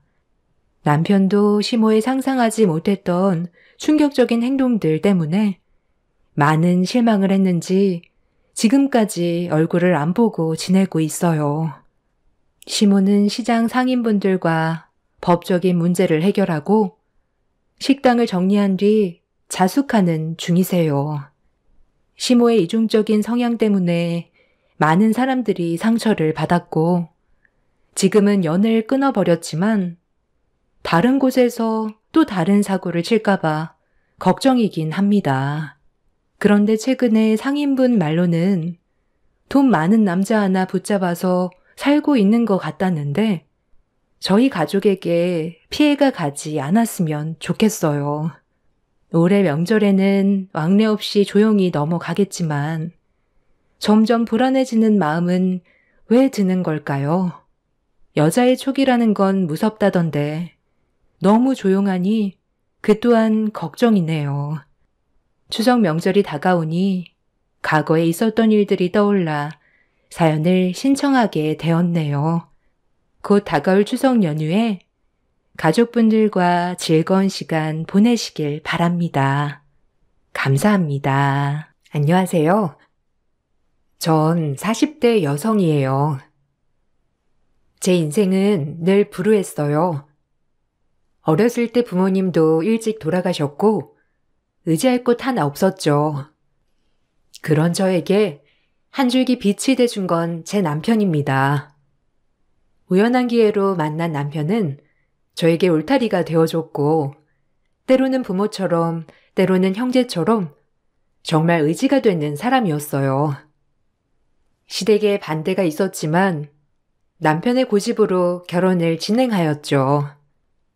그때부터 전 혹독한 시집살이에 시달려야만 했어요. 남편도 이 집의 입양 자식이었기 때문에 시어머니는 저희를 쌍으로 싫어했죠. 알고 보면 남편도 참 불쌍한 사람이었어요. 아버님 친구분 부부가 다 돌아가시는 바람에 때마침 아버님에게 입양이 된 거예요. 어머님은 그런 남편을 못마땅히 하셨고 지금까지 자식으로 인정받지 못하고 구박 속에 살았다고 했어요. 마음이 아팠어요. 모 눈엔 뭐만 보인다는데 어쩜 끼리끼리 만나니? 아우 짜증나. 아니 네 아버지는 왜 꼭 한 집에 같이 살아야 한다는 거야? 아우 짜증나. 안 그러니? 네가 좀 말해봐라.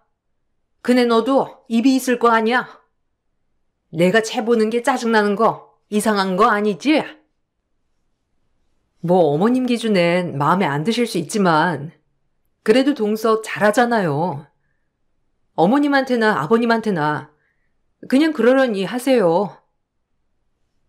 아휴, 위에 것은 지 잘난 맛에 또박또박 말댔고 아래 것은 어디 출신도 모르는 천출에 내가 환장한다. 어디 자랑할 며느리가 없어. 아주 내가 우리 딸 보는 맛에 이 세상 살아가는 거지. 어쩜 이리 다 마음에 드는 사람이 없는지. 아휴.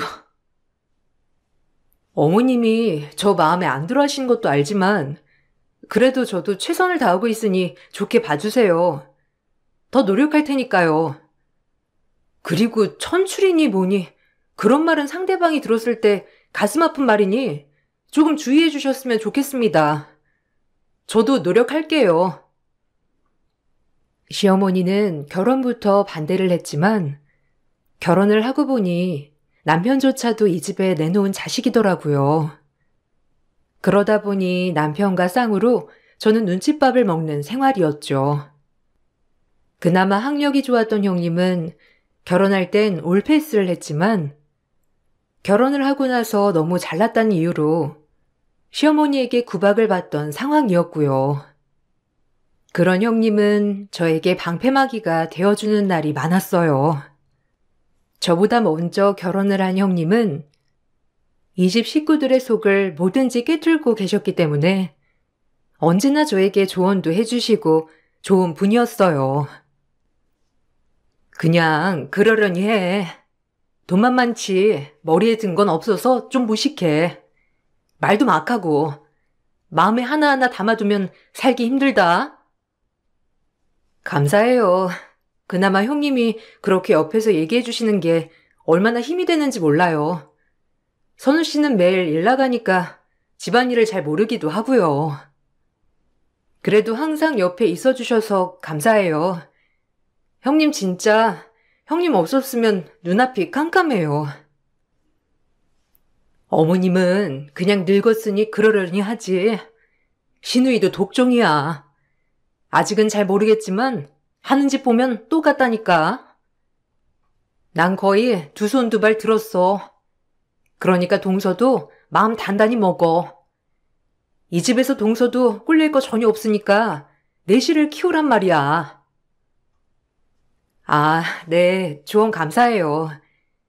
결혼한 지 얼마 되지 않아서 이 집안에 대해 잘 몰랐는데 그래도 형님 덕분에 파악하기 쉬워요.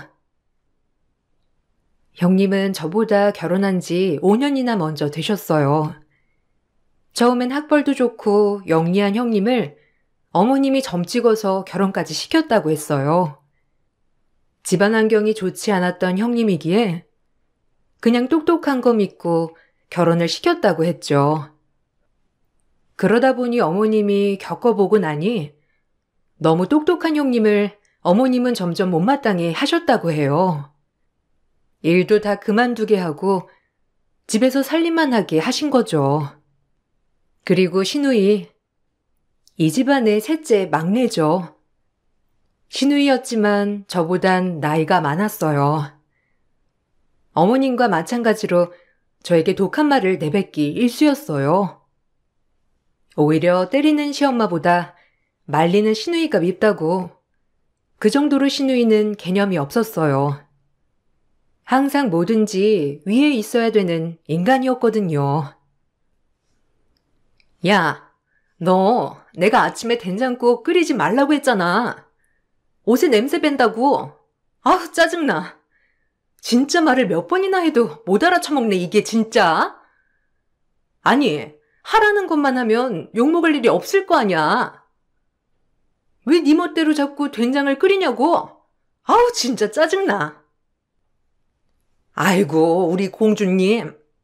아침부터 주름 생기게 짜증 고맙네요.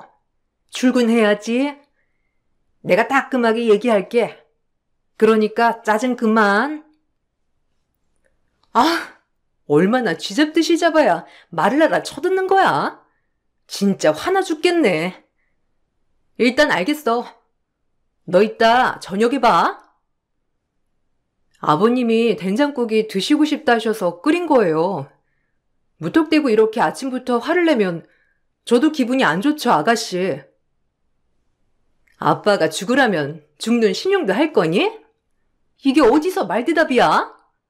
천의 고아 주제에? 시집 자라서 너 팔자 폈다고 생각하지? 웃기지 마. 작은 오빠가 뭐 하나라도 물려받을 줄 알아? 어차피 작은 오빠도 우리랑은 남이야. 알아? 아유, 웃겨. 아가씨, 오빠 얘기 그렇게 하는 거 너무한다고 생각 안 해요? 그래도 몇십 년을 같이 살았는데 그렇게 남처럼. 아우.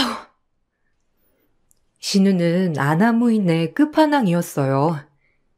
그런 신우를 보고 형님도 혀를 내두를 정도였지만 그래도 형님은 몇 년 먼저 경험해봤다고 나름 신우를 잘 다루기도 하더라고요. 남편은 새벽같이 출근하고 늦게 오느라 사실 별다르게 위로가 되진 못했어요. 가뜩이나 입양하라고 남편도 상처를 많이 받고 자란 듯해서 저 역시도 얘기를 하지 않게 되었고요. 그런 고된 시간이 지속되었죠. 과연 형님이 없었다면 이 결혼 생활을 어떻게 헤쳐나갔을까 하는 마음이 들더라고요. 그 정도로 마음이 안 좋은 나날들이었어요. 미안해. 내가 힘이 돼줘야 하는데 솔직히 집에 없어도 안 봐도 훤해. 수인이랑 엄마랑 얼마나 너 들들 볶을지. 내가 힘이 없다. 강력하게 분가를 얘기했어야 했는데 아버지가 반대가 너무 심하셔서 이해해줘. 조금만 참으면 기회 볼게. 아니야, 자기도 힘들잖아. 나 참을만 해. 그래도 형님이 옆에서 많이 도와주셔. 같은 며느리끼리 있으니까 의지도 많이 되고. 다행이다. 형수님 진짜 고맙지. 나중에 내가 형수한테 거하게 한번 싸야겠어. 조금만 힘내줘. 미안하다, 아정아. 그런 힘든 시간이 지속되고 있을 때 형님과 신우가 한바탕 하는 사건이 벌어졌어요. 형님 방에 있던 비싼 아이크림이나 향수를 신우이가 멋대로 쓰는 일이 잦아졌기 때문이죠. 몇 번 주의를 줬지만 신우이는 아랑곳하지 않고 자기 것처럼 쓰고 있더라고요. 그걸 말리는 사람은 아무도 없었고요. 신우이의 모든 행실을 망친 건 시어머니라고 생각할 정도로 인간 말종이 되어가고 있었어요. 아가씨, 제가 몇 번이나 말씀드렸죠? 남의 거 함부로 쓰지 말라고. 아니 어쩜 이리 경우가 없어 사람이? 그렇게 돈도 많으면서 좀 사서 쓰세요. 도둑고양이도 아니고 매번 뭐 하는 짓이야 진짜. 격이 안 맞아서 상종할 수가 있나. 아유. 뭐라고? 아니 언니 좀 쓸 수도 있지. 쪼잔하게 그런 걸로 왜 그래요? 그리고 막말로 바쁘니까 그냥 찍어 바른 거지. 뭘 그런 걸로 유난이야 유난히? 쟤 혼자 잘났지? 친정은 뭐 볼 것도 하나도 없는 주제에 뭐가 그리 콧대가 높아선. 뭐라고? 친정이 어떻게 뭐 어때? 넌 부모 잘 만나서 이렇게 편히 사는데 남들은 우스워 죽겠지? 제 힘으로 뭐 하나 할 수 있는 것도 없는 주제에 부모 믿고 그만 나대. 알겠니? 봐주는 것도 정도 것이니까. 무식하게 못 배워 처먹어서 하는 짓 하군. 형님의 말이 끝나기가 무섭게 시어머니가 언제 오셨는지 형님의 뺨을 내려치더라고요. 전 그 자리에서 놀라 시어머니를 중재시켰지만 역부족이었죠. 시어머니는 본인 딸에게 저렇게 말한 것을 못 견뎌 했어요. 그래서 형님에게 뺨때기를 날린 거죠. 형님은 뺨 한 대를 맞고 분이 안 풀리는지 신우의 뺨을 한 대 치더라고요. 어머님은 그 모습을 보더니 소리를 지르고 난리가 나셨죠. 이게 미쳤지? 네가 어디라고 감히 내 딸을 가르쳐? 고학력 스펙자라고 구질구질한 친정도 감수하고 결혼시켰더니 아주 뒤에 아무도 없지? 어떻게 감히 신우이한테 이렇게 막말을 해? 막말로 그거 좀 쓸 수도 있지. 얼마니? 얼마면 되냐고? 당신 딸이나 잘 가르쳐요. 참은 것도 한두 번이지. 어디서 행패야? 그 엄마의 그 딸도 아니고 어디서 쌍으로 무식하게? 뭐라고? 이게 진짜 미쳤나? 너 내가 가만히 있을 것 같아? 네가 그렇게 나불대고도 우리 집에서 버틸 수 있을 것 같니? 아니, 너희들이 쫓아내기 전에 내가 나갈 거야. 본데 없이 돈만 많아가지고 사람한테 갑질하지 마. 이 무식한 것들아. 형님은 역시 대단했어요. 참지 않았죠. 전 전전긍긍 어찌해야 할지를 모르고 있을 때였어요. 어머님이 소금을 가져오라고 하시더라고요. 형님에게 뿌려버릴 거라면서 말이에요. 저에게 힘이 돼준 형님이 소금을 맞게 할 순 없었어요. 형님이 지금까지 다 옳은 말만 했기 때문이에요. 어머님은 소리를 치며 얼른 주방 가서 가져오라고 난리를 치시더라고요. 많이요. 예, 소금이나 물 좀 가져와. 정신 확 차리게 뿌려버려야지. 얼른 뭐하고 서 있어? 당장 가져오라니까. 기 먹었니? 아, 어머니, 고정하세요. 아가씨가 먼저 형님 거 쓰신 것 같은데 전후 사정은 좀 들어보고 화를 내셔도 내셔야죠. 같은 며느리라고 편드냐? 어디서 이런 것들이 며느리로 들어와선 하나같이 마음에 안 들어 아주. 아유, 내 팔자야. 아니요, 어머님. 그게 아니라 일단 누가 봐도 아가씨가 잘못한 거니까요. 그러니까 고정하시고 말 좀 들으세요, 제발. 형님도 처음엔 아가씨한테 알아듣게 설명했는데 아가씨가 먼저 소리 지르셨다고요. 앞뒤 전후 사정은 파악하셔야죠. 야, 네가 뭔데 내 잘못이래. 이게 미쳤나? 요새 푸닥거리 좀 털었더니 정신 막 갔니? 아, 엄마, 이것들은 진짜 다 왜 이래? 더 이상 듣기 싫은지 형님은 방을 나섰고 집을 나서더라고요. 전 그 길로 형님을 쫓아갔어요. 저에게 힘이 돼주었는데 전 아무것도 못해드린 것 같아 미안한 마음이 더 컸거든요. 형님과 전 한 포차에 들어갔어요. 형님은 참았던 눈물을 쏟아내더라고요. 나 이혼할 거야. 믿었던 남편도 내 편이 아니고 다 한 동소. 동서도 그러니까 맘 굳게 먹고 살아. 더 이상 내가 없으니까. 봤지? 신우인년 아나무이네. 그 엄마의 그 딸년. 나 5년 동안 진짜 참고 살았어. 처음엔 나도 동서처럼 당할 때가 더 많았지. 나도 이게 내공이 쌓여서 이렇게 된 거고. 매번 친정 얘기 들먹이는 것도 지겨워 정말. 못 사는 게 죄지, 그 집에선. 형님, 이혼하신다고요? 그럼 전 어떡하라고요? 아니, 형님도 힘드니까 그런 건 알겠는데 그래도 좀 잘 생각해 보세요. 이제 내 한계야. 더 이상 그 무식한 인간들이랑 엮이고 싶지 않아. 이제 그 사람 사랑하지도 않고. 미안해, 동서. 형님, 제가 다 마음이 아파요. 얼마나 힘드셨으면. 오늘은 마음껏 우세요. 제가 술친구 해드릴 테니까.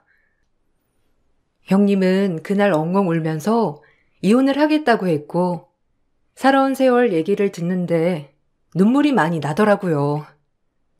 결국 형님은 그날 일이 계기가 되어 이혼을 했습니다. 형님이 이혼을 한다고 하자 시댁에서 모든 변호사들을 총동원해 맨몸으로 내줬더라고요. 믿었던 아주버님마저도 형님을 보기 싫어하였고요. 참 결혼 생활이 무엇인지 새삼 다시 느끼게 되었어요. 그렇게 형님은 빈몸으로 내쫓겼어요. 아니, 빈몸으로 나가더라고요. 안쓰럽고 마음이 안 좋았지만 제가 해드릴 수 있는 건 없었어요. 오히려 이 집을 나가는 형님 발걸음이 가벼워 보인다고 할까? 참 좋아 보이더라고요. 얼마나 진절머리가 났는지 말이에요. 다 지겨워. 돈도 필요 없고 그냥 좀 쉬고 싶어. 악다구니 쓰면서 살아온 세월 너무 힘들었거든. 동서, 잘 지내. 형님, 혹시 무슨 일 생기면 꼭 연락해야 해요. 아셨죠? 저희는 종종 봬요. 그러니까 힘내시고 항상 긍정의 힘 잃지 마세요. 동서도 잘 버텨내. 저 인간들 보통 인간들 아니니까. 내가 해줄 수 있는 말은 이것뿐이야. 알겠지? 힘내. 나 갈게. 그렇게 형님은 떠나갔어요. 전 그날 일도 너무 충격을 받아서 이 시댁에서 어떻게 살아남아야 할지 생각이 많아지더라고요. 지금 이렇게는 안 되겠다. 눈에는 눈, 이에는 이라고 생각하며 무조건 맞서 싸워주겠다는 마음을 먹었습니다. 그리고 남편에게도 선전포고를 하였습니다. 남편은 그런 저에게 응원의 힘을 북돋아주면서 용기를 주더라고요. 참 고마웠죠. 나 이렇게는 이제 안 살아. 형님 이혼으로 진짜 많은 걸 깨달았거든. 자기도 도와줘야 해. 나 자기가 아주버님처럼 변한다면 나도 믿을 구석이 없잖아. 안 그래? 그러니까 당신도 많이 응원해줘. 내가 진짜 형님 몫까지 맞서 싸워줄게. 그럼 난 영원히 당신 편이야. 그러니까 절대 그런 걱정 마. 나도 형수 일은 마음에 참 안 좋아. 계속 신경이 쓰인달까? 예, 걸레질 좀 빡빡해라. 너 들어오면서 아줌마도 다 내보냈는데 네가 해야지, 안 그래? 배운 게 없으면 몸으로라도 때우란 말이야. 아니요, 아주머니 다시 부를게요. 월급은 그이가 준다고 이미 말했고요. 저도 이제 좀 제 일을 찾아보려고요. 집에만 있으니까 영 안 될 것 같기도 하고. 저도 일하고 싶어요, 어머님. 그러니까 아주머니는 제가 다시 알아볼게요. 어머님 신경 안 쓰이게요. 너 약 먹었니? 네가 어딜 나가서 일을 한다는 거야? 그냥 집에 처박혀 있어. 어디 여자애가 나가서 바깥 일을 한다고 해? 하고 싶은 건 해봐야죠. 그리고 아가씨도 저렇게 사회생활 하는데 저라고 못할 거 있나요? 안 그래요? 저도 해야죠. 웃기지 마. 절대 안 되는 줄 알아. 선우가 너 일하라고 하디? 내가 선우 이걸 그냥? 하여튼 마음에 안 들어요 아주. 어머님은 절대 안 된다고 했지만 남편의 응원이 있었고 또 시아버님이 허락해 주셨기 때문에 전 일거리를 찾아보기로 했어요. 그래도 경력이 좀 단절되었기 때문에 막상 복직을 하려고 하니 일자리는 없더라고요. 그때 마침 저에게 기막힌 아이디어 하나가 떠오르더라고요. 전 남편에게 제 아이디어를 설명했어요. 남편도 좋은 아이디어라고 용기를 북돋아 주었죠. 나 장사 한번 해볼까? 사실 전부터 해보고 싶었는데 학교 근처에서 컵밥집 하는 거 어떻게 생각해? 안 되려나? 장사 힘든데 할 수 있겠어? 네가 해보고 싶은 거 있으면 난 뭐든 환영이야. 그렇지만 네가 힘든 건 싫어. 힘들어도 뭔가 재미는 있을 것 같아. 그리고 잘 될 것 같은 느낌도 들고. 그러니까 자기가 나 응원 많이 해줘. 알겠지? 제가 컵밥집을 오픈한다고 하자 시어머니와 시누이는 역시나 절 비웃더라고요. 시아버지께서 이미 제가 하고 싶은 걸 하라고 하셨기 때문에 더 이상의 반대는 없었고요. 시어머니는 비아냥댈 뿐이었죠. 하지만 개의치 않아 했어요. 꼭 제가 보여줄 거라고 다짐했거든요. 그리고 이 집에 오래 있는 것보다 바깥 생활을 하는 게 제 심적 안정에 더 좋을 것 같기도 해서 내린 결정이었죠. 장사도 지 같은 거 한다. 천박하게 컵밥이 뭐야? 꼴랑 2,500원, 3,000원 하는 거 팔아서 언제 돈 버니? 너도 참 신기하다. 내 말이, 아니, 너는 진짜 해도 컵밥이야? 아니, 딱이야. 어울리네, 너 같은 사람한테. 아주 어울리지 뭐. 아가씨, 말 좀 가려해 주세요. 네가 아니고 새언니죠. 아무리 저보다 나이가 많아도 야, 너 하는 건 아닌 것 같네요. 어디 못 배운 사람처럼 안 그래요? 아버님이 들으시면 당장 노발대발 하실 거예요. 그러니까 더 이상 말도 함부로 하지 않으셨으면 해요. 어머, 이게 진짜 돌았나? 너 아빠가 일하는 거 허락해줬다고 까부는데 언젠가 나한테 조 터질 줄 알아. 알겠어?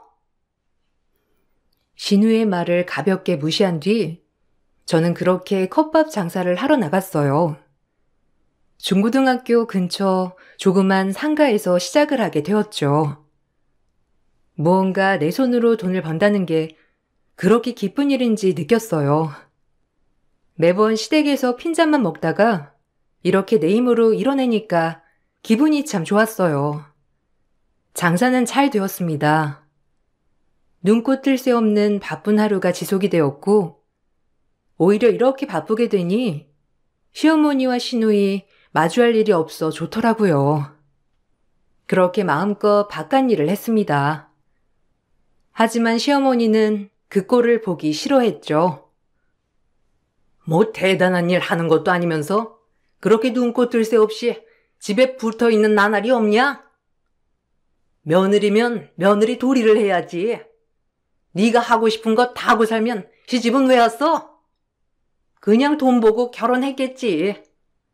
근데 그 줄은 썩은 줄인데 어쩌냐? 선우한테 그게 다 넘어갈 것 같아? 걘 남이야. 애 아빠 때문에 억지로 입양한 남, 알아? 걔한텐 한 푼도 못 준다. 그러니까 컵밥 열심히 팔아봐. 뭐든지 돈으로만 계산하시네요, 어머님은. 참 그렇게 사시면 행복하세요? 고단하지 않으세요? 이 사람 인품 보고 결혼한 거고 애초에 입양된 자식인 것도 알았고요.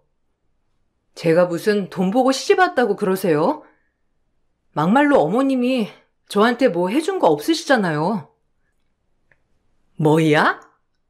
이제는 너한테 아무것도 안 해줬다고 대놓고 따지는 거야? 참나, 이제 본색을 아예 드러내는구나. 어머님과는 말이 통하지 않았어요.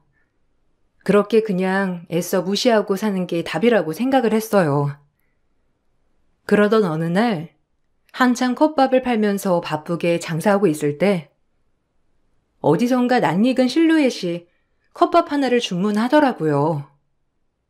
일단 컵밥을 드렸죠. 컵밥 서빙을 하려고 얼굴을 살짝 봤는데 세상에나 형님이더라고요.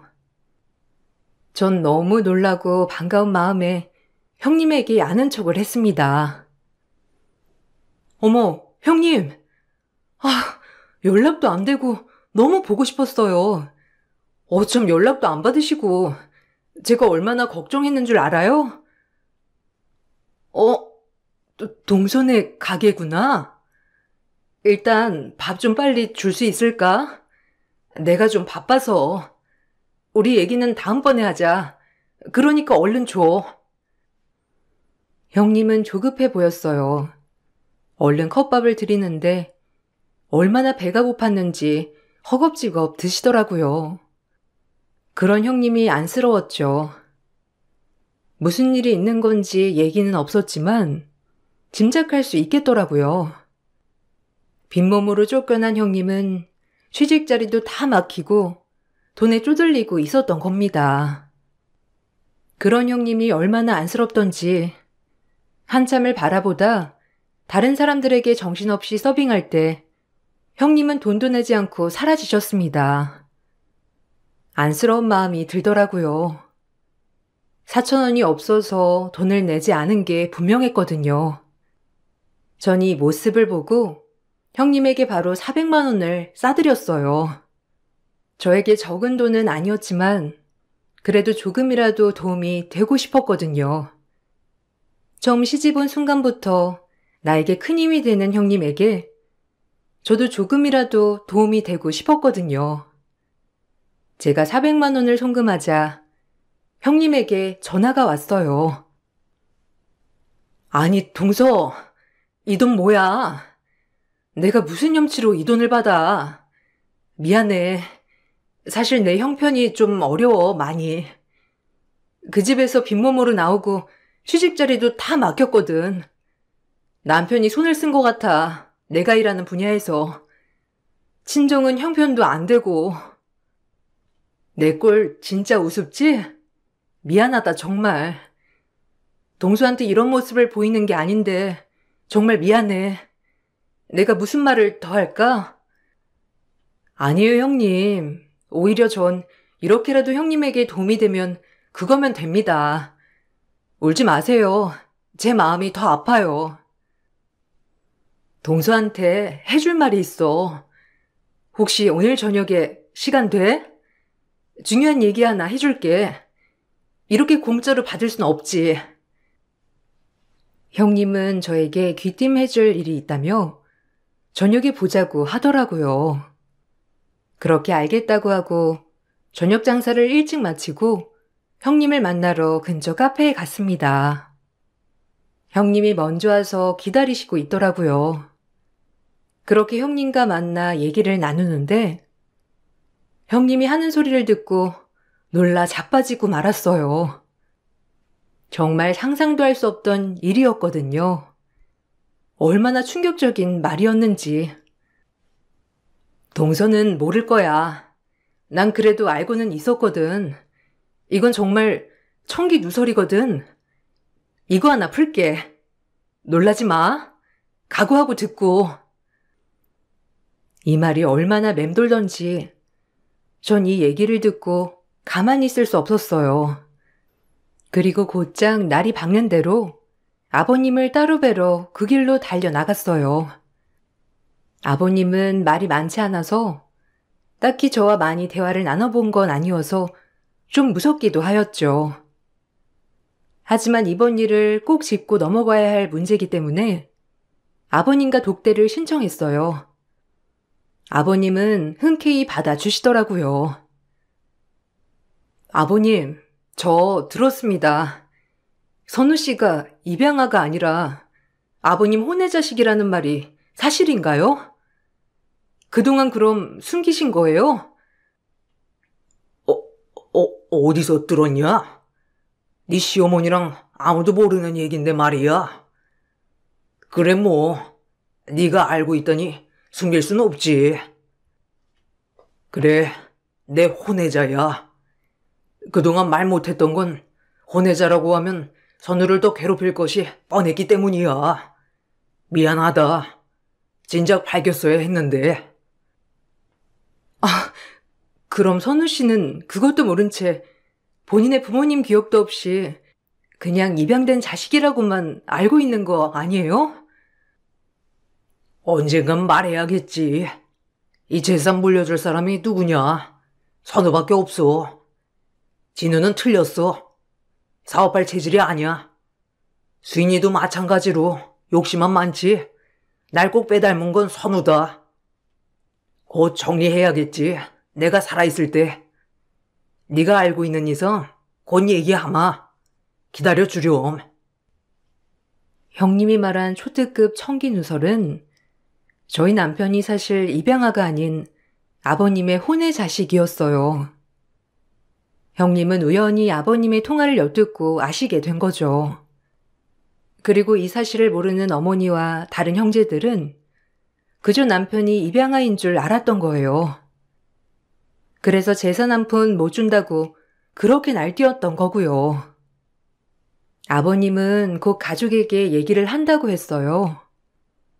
그리고 본인이 죽기 전 유산을 상속한다고 했습니다. 전 아버님을 믿고 기다리기로 했고요. 아버님도 항상 저의 남편이 안쓰럽다고 했어요. 평생을 안쓰러웠다, 선우. 결혼마저 본인이 하고 싶은 대로 시킨 거고. 네 시엄마 성격 나도 잘 알아. 어떻게 선우를 대했을지 이젠 그렇게 못하지. 나도 곧 말을 하려고 했던 참이다. 그동안 우리 선우 옆에서 힘이 되어줘서 고마워. 아니에요. 제가 한 것도 없는데요, 뭐. 그래도 아버님이 선우 씨 그렇게 생각해 주신다니 마음이 참 좋네요. 그렇게 아버님은 가족들에게 이 사실을 밝힌다고 말을 했죠. 그리고 며칠 지나지 않아 가족들을 소집하며 이 얘기를 천천히 꺼내기 시작했습니다. 전 알고 있던 얘기라 사실 놀라진 않았지만 어머니와 시누이 그리고 아주버님은 날뛰더라고요. 미리 변호사 통해서 유산을 좀 나누려고 해. 알다시피 이 집에서 제일 날 많이 닮은 선우에게 회사를 물려줄 거다. 그리고 진우한텐 건물, 수인이한텐 이 집, 당신한테도 남은 건물들을 상속하려고 해. 이미 변호사 통해 다 공증해놨어. 뭐라고요? 아니, 당신 제정신이에요? 어떻게 남한테 회사를 물려줘요? 정신이 나간 거지. 진우가 있는데 왜 선우한테? 선우도 내 아들이야. 당신한테 말 못해서 미안하지만 사실 선우 내 아들이야. 그러니까 나한테 똑같은 자식이지. 아빠, 거짓말 마. 작은 오빠가 우리 형제일 리 없잖아. 그럼 그동안 아빠가 우리를 속였다는 거야? 아니, 기가 막혀. 아들이라니? 그럼 혼의 자식이라는 거야? 나 이대로 못 살아. 아니, 어떻게 날 감쪽같이 속일 수가 있어? 남편은 너무 놀란 나머지 아무 말도 하지 못하고 눈물을 흘리더라고요. 저 역시 그런 남편을 위로해 주었고요. 시어머니는 절대 이대로 못 넘어간다고 하시며 아버님께 이혼 소송을 하신다고 하셨어요. 하지만 아버님은 눈 하나 깜짝하지 않으셨죠. 이혼해. 당신 나 속이고 재산을 지금 거의 다 선우한테 준다는 거잖아. 나 이대로 못 살아. 내가 당신 봉양을 왜 했는데? 우리 진우 수인이 생각해서 당신한테 찍소리도 안 하고 살았어. 알아? 그런데 이제 와서 모든 걸 다 선우를 준다고? 그렇게 하시구려. 뭐 당신이 못 참는다면 그렇게 해야지 어쩌겠소. 미안하지만 선우가 내 아들인 건 변함없어. 이제라도 아들 대우해주고 싶기도 하고 그동안 내가 너무 반감만 했던 것 같아. 이걸 못 참는다면 당신 뜻대로 해야지 뭐 별 수 있나. 아버님이 어머님 뜻대로 하라고 하자 어머님은 더 억울한지 울고불고 난리가 나셨어요. 그리고 이혼을 하면 본인이 손해라고 생각을 하셨는지 그냥 겸허히 받아들이더라고요. 아버님은 워낙 확고하고 결정을 바꾸는 분이 아니었거든요. 그렇게 하루아침에 저에게 반전 인생이 시작되었어요. 남편은 갑자기 회사의 후계자가 되었고 아주버님은 밀려났죠. 일이 이렇게 되자 시어머니와 시누이는 저에게도 태도가 싹 돌변하더라고요. 얼마나 웃기던지 기가 막히더라고요. 예, 뭐 일이 이렇게 된 거 뭐 어쩔 수 있니? 그냥 그러려니 하고 생각하련다. 그러니까 우리 잘 지내보자. 선우도 내가 키워준 정이 있는데 날 내치기라도 하겠어? 억울하지만 내가 참아야지. 그러니까 너도 다 잊어라. 알겠어? 잊어지나요, 그게? 어머님 저랑 형님한테 했던 거 생각하면 그렇게 잊어지진 않죠. 저희 분가할 거예요. 그런 줄 아세요. 뭐야? 너 미쳤니? 아빠가 선우 오빠한테 회사 물려준다고 하니까 네가 지금 눈에 뵈는 게 없지? 컵밥 팔던 주제에 무슨 사모님이라도 된 것 같아? 그래봐야 아직 오빠 회사 아니야. 알아?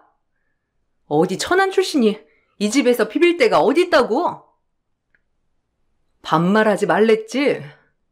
난이 새언니야. 알아? 당신들이 형님한테 한 짓, 그리고 나한테 한 짓, 내가 잊어질 것 같아? 당신들 돈으로 갑질한 거잖아. 나도 돈으로 갑질할 거야. 그런 줄 알아. 아버님도 분가 문제는 허락하셨으니 더 이상 왈가왈부하지 말라고요. 저흰 그렇게 분가를 냈고 시간이 지나서 제 남편이 회사를 물려받았어요. 아버님은 경영자리에서 물러나 지금은 집에서 쉬고 계시고요. 남편이 회사를 물려받고 나니 오히려 회사 매출도 뛰고 좋은 성적을 계속 유지하더라고요. 아버님이 평생 일궈온 회사를 왜 남편에게 물려줬는지 알 것 같은 심정이었죠. 남편도 처음에 충격을 많이 받았지만 신부가 살아있다는 게 남편한텐 큰 울타리였던 것 같아요. 시어머니는 이 일이 억울한지 아버님에게 결국 이혼 소송을 걸었지만 모든 회사가 남편 손에 들어간 만큼 아버님이 가지고 있던 재산을 분할받아봤자였습니다. 그렇게 억울하게 아버님과 이혼을 하게 되었고 지금은 그냥 아파트 하나 얻어서 사신다고 하더라고요. 평생을 떵떵거리면서 사모님 소리 들으며 살 줄 알았는데 이젠 뒷방 노인네가 된 거죠. 네가 선우 좀 설득해서 우리 진우 자리 좀 마련해줘라. 갑자기 이렇게 회사에서 내쳐지면 어쩌나는 거야, 어? 네 시합이 피도 눈물도 없는 사람인데 어쩜 그렇게 자식들을 모른 척하니? 진우 자리만 마련해줘. 진우 저렇게 놀게 할 거야? 제가 왜요? 세 식구 행복하게 사세요. 어머님, 아가씨, 아주버님, 셋이 콤비잖아요. 아버님은 저희가 잘 모실게요. 그렇게 돈으로 아버님 등지실 거 아버님도 아셨겠죠. 그러니 회사를 선우 씨한테 물려준 거고요. 그냥 받아들이세요. 다 업보라고 생각하시고 이제 아가씨도 정신 차리겠죠. 없이 살면 철부터 든다잖아요. 그래도 완전 없이 사는 건 아니네요. 아버님이 그래도 그 정도 해줬으면 감지덕지죠. 지음으로 뭐 하나 이런 것도 없는 게 아파트며 건물이며 뭐 만족해야죠. 안 그래요? 아, 네가 감히 우리를 모욕해? 언제까지 네가 그 자리에 있을 것 같아? 넌 그래봤자 천안 출신이야. 알겠어? 네, 잘 알겠어요. 우아한 어머님, 이제 집으로 가시죠. 더 이상 말 섞고 싶지 않네요. 그냥 편하게 꽃이나 보고 사셔요. 전 그렇게 시어머니께 통쾌한 한 방을 날렸고 남편에게 말해 형님을 남편 회사에 취직을 시켰어요. 워낙 학력도 좋고 머리도 좋은 형님이었기에 가능한 일이었죠. 형님은 고맙다며 눈물을 흘리더라고요. 전 그런 형님에게 오히려 더 고맙다고 하였고요. 아직까지 굉장히 잘 지낸답니다. 간간히 들려온 소식은 어머님, 아가씨, 아주버님은 회사를 찾아오려고 했지만 본인들에게 떨어진 유산 할당량이 있었기 때문에 역부족이었고 아주버님도 그동안 회사에서 얼마나 깽판을 쳤는지 회사 내 소문이 안 좋더라고요. 회사로 돌아올 순 없었죠. 그렇게 남편은 회사를 일으키며 승승장구해 나가기 시작했어요. 정말 꿈 같은 일이었죠. 늘 입양하라며 평생을 천대받고 살았는데 이제 모든 걸 물려받고 오히려 후계자로서 인정받고 사는 모습을 보니 눈물이 나더라고요. 정말 인생사 새옹지마더라고요. 지금은 행복하게 살고 있습니다. 아버님과 남편 그리고 또 제가 낳은 아이와 함께 말이에요.